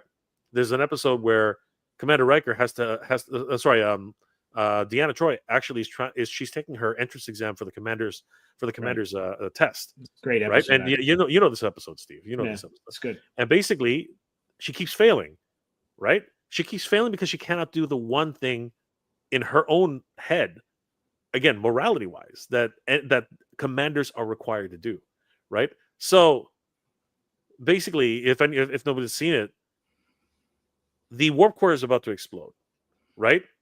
And basically, no one can do it from, like, you know how everything's on terminals and things like that. Everything's been locked out. The system has locked everything out, right? So now the only way to do it is a manual override, right? So she's exhausted every other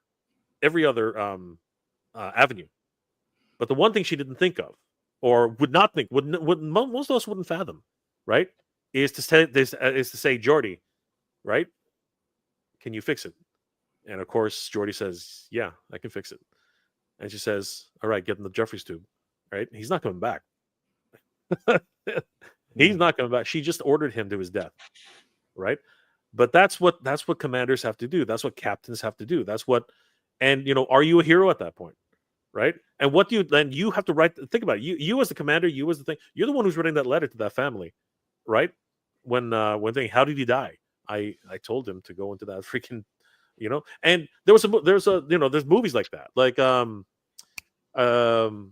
was that movie with Harrison Ford, where he's a Russian captain and the nuclear. I don't know if you have. No, it's not. Is it Harrison or is it Sean Connery? You think of Hunt for Red October? No, that's the Hunt for Red October. No, this one is Harrison Ford. This one's Harrison Ford with Liam Neeson. And what happens is the Russians. Yeah, the Russians built a nuclear submarine, right? And but they did it so shoddily and so quickly because they wanted to be the pride of Russia. This is the way they framed it in the movie. So basically, the safety measures were just not in place, and they didn't even have radiation shields. They had nothing. So when they went on to their first mission, about 30 or 40 days out to sea, everything, the whole thing just cascades, and the captain has to send all of his, like on rotations, has to send his men into the nuclear compartment to keep cooling it down with water, with no radiation shields. So again, like these are real world situations, right? But at the end of the film, if you guys haven't watched it, I suggest you watch it. It's actually a really good film. Did you find it, Steve? Oh, I didn't look it up, but I can do that. Let me see. But I'm going to ask you two. Is the commander who orders somebody else to die the hero, or is the person who fixes the thing the hero? No, but there's the thing, right? Who Could the commander not go out and fix it and be the hero? No, but there's the thing, right? Like, great question. No, like the problem in this scenario, right, is that the only one, the commander needs to be able to. It's always that situation, right? There's a chain of command, right, and the commander needs to be alive and long enough to keep the ship going, right? It's K-19. There, K-19, yeah, and that's the moral thing, right? Because again, without the captain, without the commander, right? And there's actually a part where the crew mutinies, right? But the second in command does what he has to do to keep to keep order, right? The thing is that it's easy to say, you can do this, you can do that, like what do you do in that situation? But that's the moral dilemma that happens in this movie, right? It's actually a really good film. I was gonna say in that movie, I'd probably just point my next commander in command and go fix it. No, but for me, that's the right move in my eyes. Sorry, what I feel like anybody could be a commander. Nobody can go be the hero and basically kill them. No, but what was the solution? What were you say was the solution? Put my next in command, and me go fix it. No, but that doesn't make any sense either, right? Because you're sacrificing myself for everybody else. No, but see, there's somebody else for somebody else. But see, there's the thing, right? Do you know what to do as a captain? It would be easy for me to sacrifice somebody else. Yeah. No. But here's the dilemma that everyone faces at this point. Do you know what you're doing? No, that's what I'm saying. In that particular instance, if I wouldn't know how to fix it, but that's a tough situation. There is the problem, right? So that was the actual problem in the movie. But I also don't feel like the commander's the hero in that instance. No, we're not talking about heroes though. No, fair. Right? We're talking about like no one's a hero. Like in this situation, the heroes are the ones who died. Yeah. Right? Those are the ones who are the heroes, right? It's just like the Fukushima nuclear plant, right? They asked for volunteers. I don't know if you guys heard this, but they asked for volunteers to go into the plant to shut it down. And you know who stepped up? The oldest people in the village said, "I'll go because the younger people need a future. My future's over." Right? That is a hero. That's the right. It's not going to be the prime minister who's like, who's going to volunteer? Well, why don't you volunteer, Mr. Prime Minister?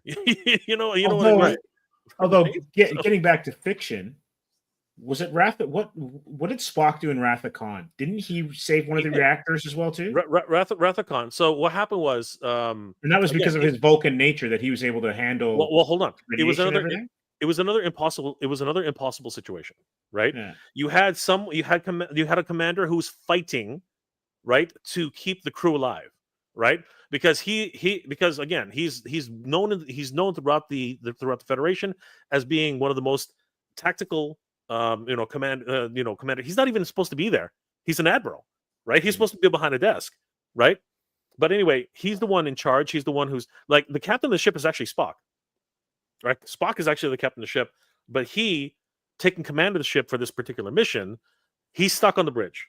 He's fighting Khan, right, on this battle of wits, right? Not to interrupt, but I'm gonna. Khan is one of the greatest villains of all time. Great, and not one of is the greatest, and he's amazing. So great, in fact, he's had 2 of his own movies, right? Not the same actor, but 2 of his own.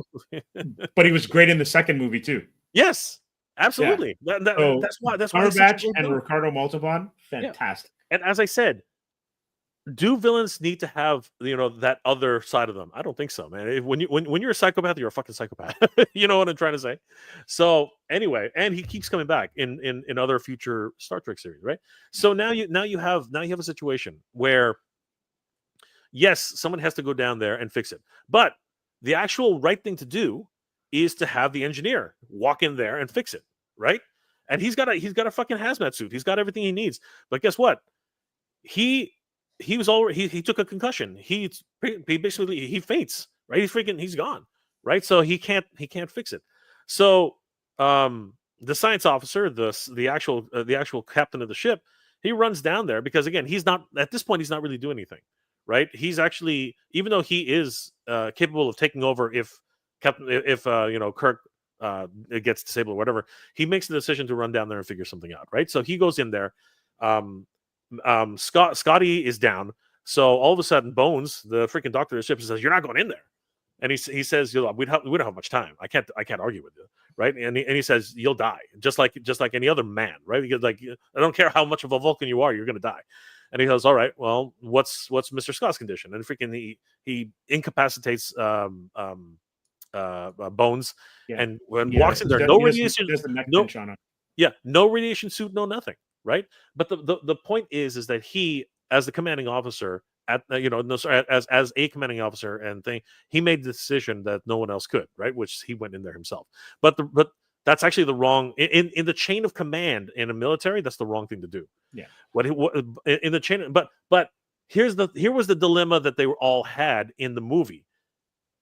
Everybody on that ship is a trainee. They're not even officers yet. They're just kids. They're literally just out of the academy. They're not even trained properly yet.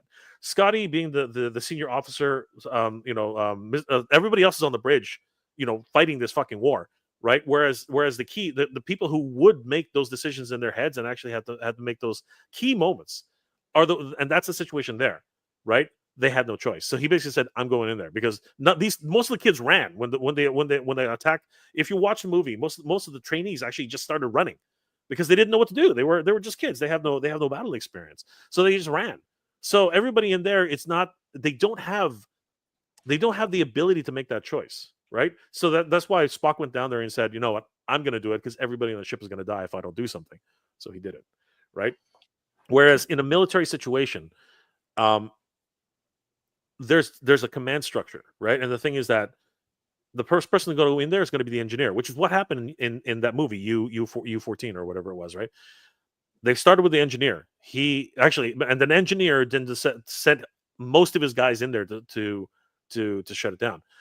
As each and every one of them started collapsing and unable, he would send the next batch and then the next batch, and then finally he sent himself. He and his crew went in there, right? And that's actually what you see throughout the whole movie, right? And decisions had to be made on that sense. But then, just like anything else, when people get desperate, they make crazy decisions. And there was a mutiny. And again, you guys should watch it. It's actually a really, really good film. But what I appreciate about that film the most as well is the realism of it all, right? Because there was no conflict. You're not fighting anybody. So it's not like a con situation. But at the end of the day, the commander needs to be in charge because he's the only one with the fortitude to keep the ship together, right? But when you lose the confidence of your crew, does it really, like, what's there anymore, right? Like the thing is that, and the other dynamic, which is really important in the film, is that he was put there by committee. whereas the original crew was loyal to the second, the original captain, who is now second in command, right? And that's why they mutiny and give the command to Liam Nielsen, right?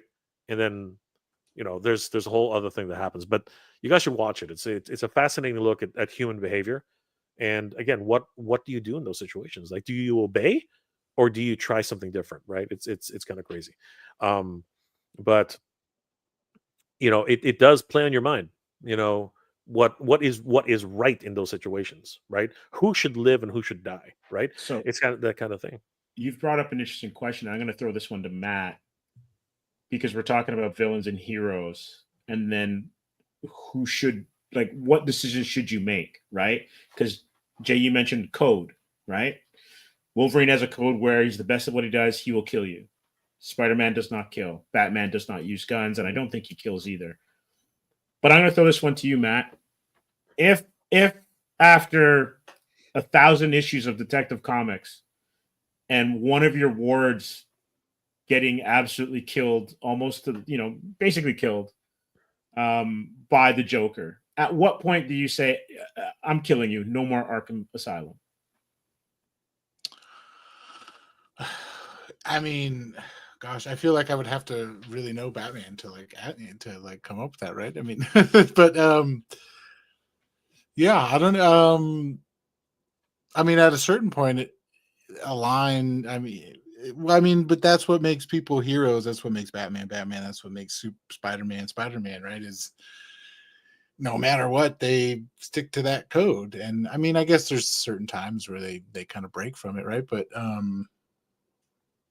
that's what makes, I think having that moral, having that, kind of moral compass, that line you just won't cross, is something you need, and that's what makes a hero hero. I mean, yeah, I guess there's you want to see sometimes them cross it, but then doesn't it kind of take away from who they are? So yeah, I mean, I don't know. I feel like you just don't cross it, and if there's the time they do, then I mean, I guess we're all, yeah, I guess not in their world, but in that world, we're all humans. Everybody makes mistakes, or everybody has to cross that line at a certain point, I suppose. But yeah, I don't know.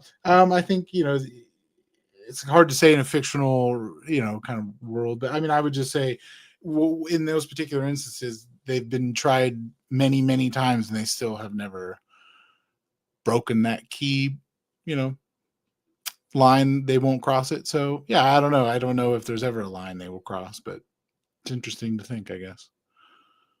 Yeah. No. What do you think? Do you think there's a line that they'll cross and eventually, So like I was watching Robot Chicken the other day, right? And there was a scene where, and I thought it was hilarious because again, it's a parody, right? That's the whole idea with Robot Chicken. So there's a scene where Batman and the Joker are fighting, right? And Batman beats the crap out of the Joker, like to the inch of his life, right? And Batman stops and he's like I've won, I've beaten you. One more punch and and it'll finish you, right? But you know what? I live by moral code, right? And he says, and then the Joker's like, then I win, right? Because no matter what, every single time I come back, I'll come back and I'll do it again and again and again, right? And he says, well, let's see what let's see what happens, right? And then the next scene, they say, okay, they're in the court and they say, all right, you've been sentenced to death. And then Batman's like, well, it was out of my hands. That you you dug your own grave, right? And then literally it's just that thing where why haven't they killed the Joker yet?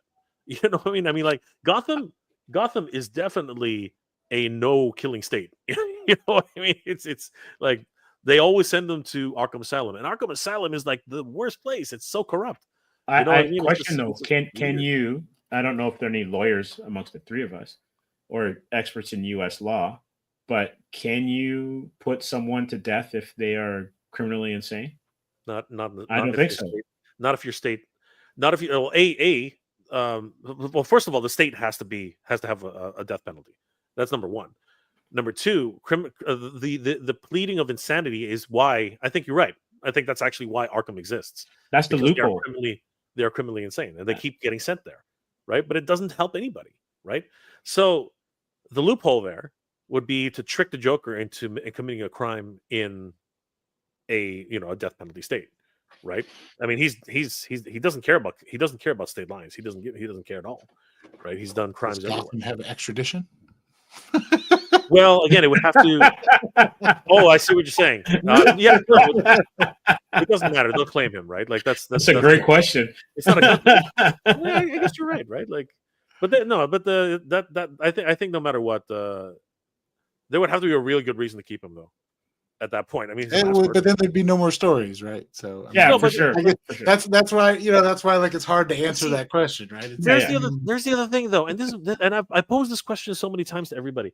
Do we still need Batman? Do we still need Superman? Isn't it time for new characters? Like these characters, as amazing as they are, they're 40 plus, in some cases 60 or 80 plus years old. You know what I mean? Like, I mean, I think Not- there not- are not new that he- characters out there. The only problem is people keep buying merch, and then there's kids, and then the kids get into it. And I don't. there's You know what? I more don't of think a that's the case. library. You know what I think it is? I think DC and Marvel are scared to shit.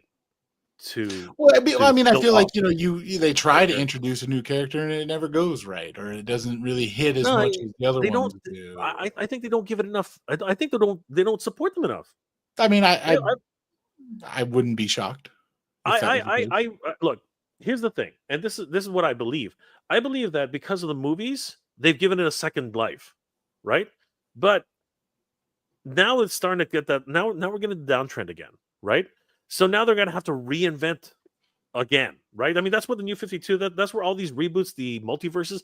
That's the trick that they've done to Right. keep all of these characters alive again, right? Different worlds, different universes, different things, right? But it's just the same stories over and over again, which is. I mean, you crazy. can kind of see. I mean, right? I mean, Marvel in out, like until I guess this whole, I mean, I hate giving. I feel like I don't like giving credit to Kevin Feige for some reason.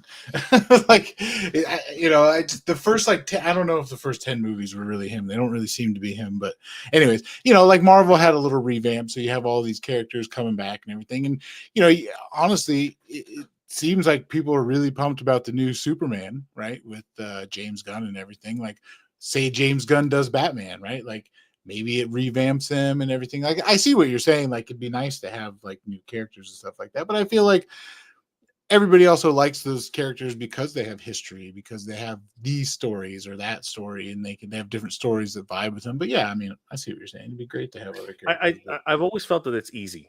It's an easy out. Yeah. Why? Because it's like Why do we have this different Spider-Man movie or story Yeah. every week? But see, there's the thing, right?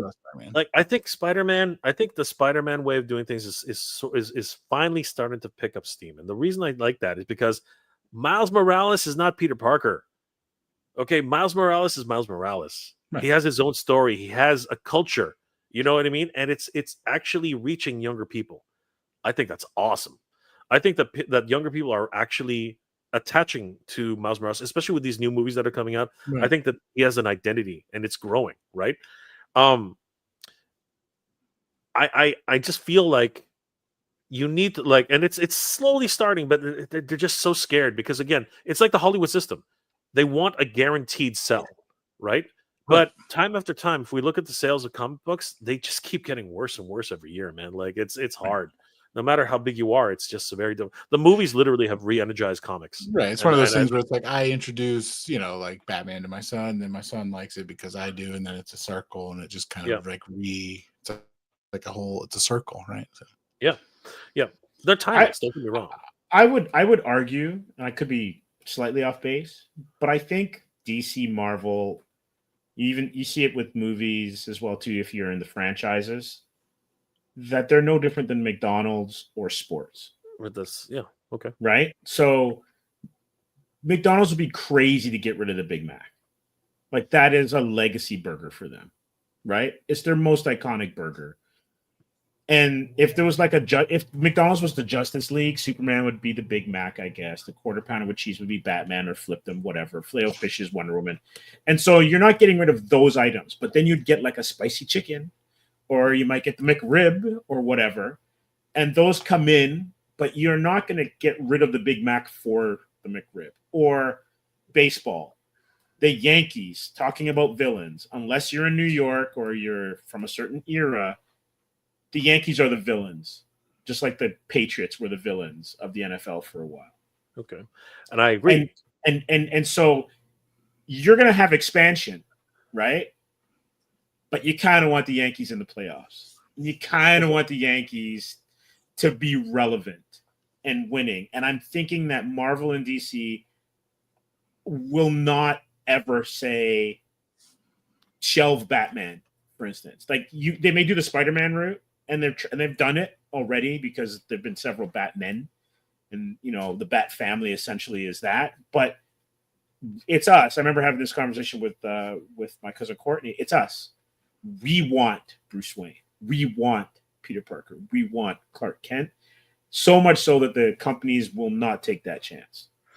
And I agree with you. But taking for example your sports analogy, right? I think you're right. But here's the difference that I look at. First of all, I want to acknowledge that I think sports, those are superhero archetypes to begin with. Absolutely. Everybody wears a symbol on their chest, right? Everybody is a superstar, right? But here's the thing. They all age out. Every generation has their Yankee, right? There's an ongoing debate right now. Who's the GOAT of the NBA? And you're going to get your haters of LeBron James, and you're going to get your absolute diehard fans of Michael Jordan. And that debate's going to rage on for the next couple of decades, right? But they always age out. There's always going to be somebody's different. Like right now, people are ignoring.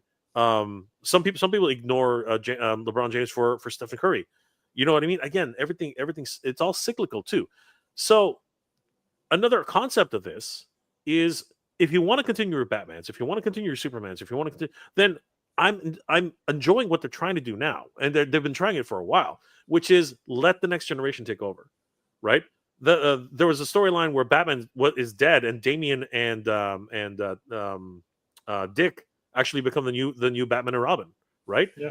All right. So the mantle has been passed, right?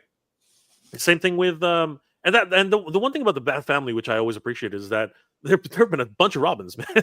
You know what I mean? There have been a bunch of Robins. There have been a bunch of Child services needs to come for Bruce Wayne. Yes, somebody's got to come for Bruce Wayne for sure. But I do enjoy that, right? And now they're trying it with Superman, where he's got a bunch of kids too. You know, where he's got what's it called? Jonathan, right? He's got Jonathan. He's got and then other storylines. He's got like 3 or 4 kids or whatever, man. You know what I mean? So the idea, the seeds are there, right? Diana has a whole freaking island that she can pick from. You know what I mean? Yeah, she's got Donna. She's got yeah. So I mean, like these younger heroes, right? And that's what the Teen Titans were supposed to be, right? That's what all these other figures were supposed to become. And I'm hoping that, like, I foresee, actually, I do foresee that eventually that will come to pass, where the next generation will take it over. I agree with you, but I also think too that what plays into it, and it goes back to the theme of tonight, it's the villains. And if you have enough villains that are cool, that keeps your hero or heroes fresh. Right.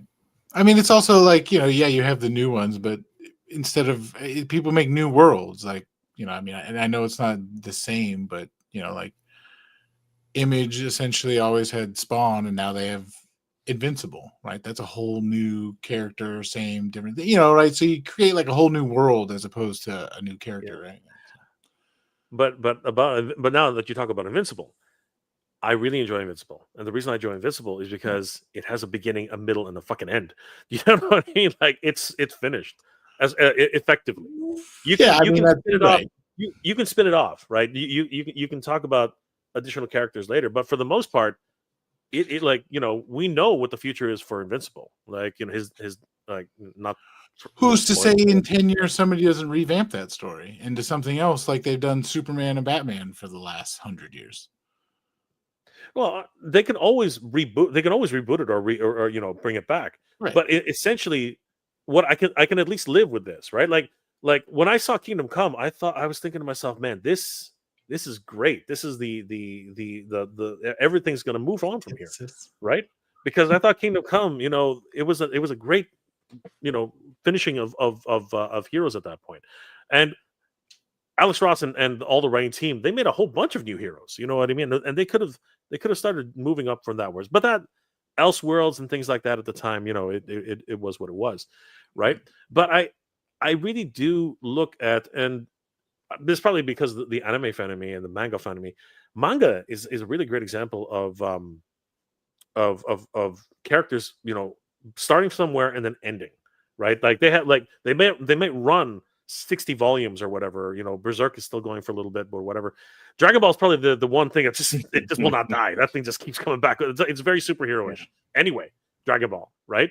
But it did end at one point, right? It's ironically it ended for a while, and then as soon as it got rebooted, Akira Toriyama passed on, and now it's continuing with Shonen Jump, right? So it is interesting to say that, but I really am a proponent of maybe we should just move on with different stories, and that's the thing about manga, right? As soon as Bleach is over, it was over, but now because of popularity, it's come back again. It's weird, but but generally speaking, Japanese manga has an ending. You know what I mean? And I think we should give the chance to newer stories, newer storytellers, right? To put their mark on that. And I think that the problem is that Marvel and DC are just too big, right? They're so big, and they've leaned on these characters for 40, 60, 80 years, right? And it's because they're the ones that keep making the money, they're not gonna let them go, right? They're again, I love the line in. So I love the line in Deadpool. They're gonna keep you coming back until you're 80, right? Because that's essentially Hugh Jackman is screwed, man. He's freaking screwed. All Hugh Jackman has to do is gain weight, and he's good. Just get fat, and they'll retire him. Well, Matt, I want to thank you for joining us. This was great chopping it up.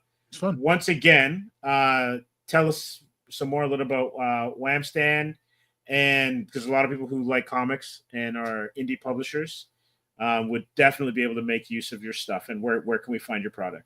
Yeah. Thanks for having me. It was great to be on here chatting it up. But yeah, no, Whamstand. You can find me. I'm pretty active on Instagram at Whamstand. You can pretty much find me on all social medias at Whamstand or whamstand.com. I also have a Patreon that I do where I kind of test some new products and things like that. But just kind of follow along. I've basically I'm kind of coming up at a time. Right. So I've been doing this for almost like 3 years, and I've basically looked at the last 3 years as kind of like, I guess, market research. So the next couple of weeks, I'm really fine tuning everything, getting everything out there. So some big changes are coming. I got a handful of new products that are coming out there. And, I have, basically what we were talking about earlier, like my goal is I solve solutions. I come up with solutions for people who sell comics or sell vinyls or sell Funko Pops, Legos, all kind of stuff. I just, whatever people display or sell, I try to help with. So I got a lot of new stuff coming. Just kind of follow along on this fun journey of me making fun stuff for people who like looking at stuff. I guess I don't know. That's really what it comes down to. I like looking at all this fun stuff, so it's cool to just display it, so yeah. And I try to make things, there's a lot of other companies out there doing basically the same thing as me, and I try to stand out in a way where there's a good handful of comic stands out there these days, but mine I feel like is art in itself. So I'm doing it in respect of the art that it's holding. So, I try to do more than just make a piece of plastic hold a comic. So, and I work really, hard on feedback. So I love hearing from people and any ideas or anything they got. I love, coming up with ideas. It's what I do. So it's Whamstand. Check it out. All right. Awesome. That's amazing. Well, J-Man, thanks for joining us. I know you put in some marathon hours trying to get the He-Man Indie Phil to the level that they needed to, so it could be fully funded. And it looks like we've got a few more weeks. So if anyone wants to contribute to it and to get it even higher to unlock some of their stretch goals, that'd be great, because the more they get, the better the film will be, the more they can do for it. And we're all about indie here at Comix Asylum Live and at Mega J Retro. So whether it's with film or with comic books, anyone who's doing indie stuff, we are there to help support you. Yeah, so that's and great. Speaking of indie stuff, of course, Atrium is touring around different conventions all year, and just come back from a convention recently, Steve. Yeah, we were just at and, MCAF, yeah. which was great. Everyone in the indie scene, a lot of fans of, as I say, bande dessinée en français, which is comic books. Just amazing. With even the cold weather and the rain, everyone showed out. The indie creators were great. The fans were great. Thanks to everyone who came by and picked up copies of Atrium and learned about the world that we've created. And we're in Niagara on Friday for the Niagara Falls Comic Con. So that's our next stop, and then TCAF the week after. And so it's going to be a busy month, but yeah. And so looking forward to hitting the con circuit, seeing all of the people that are doing great work with their own products.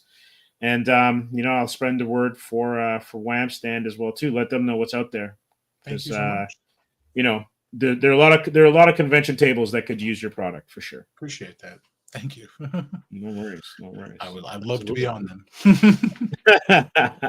Excellent. All right, gentlemen, we're going to wrap it up. Thanks everyone who joined in. Thanks for all the comments and for participating and making the stream what it is. Until next week, stay safe. Keep it indie.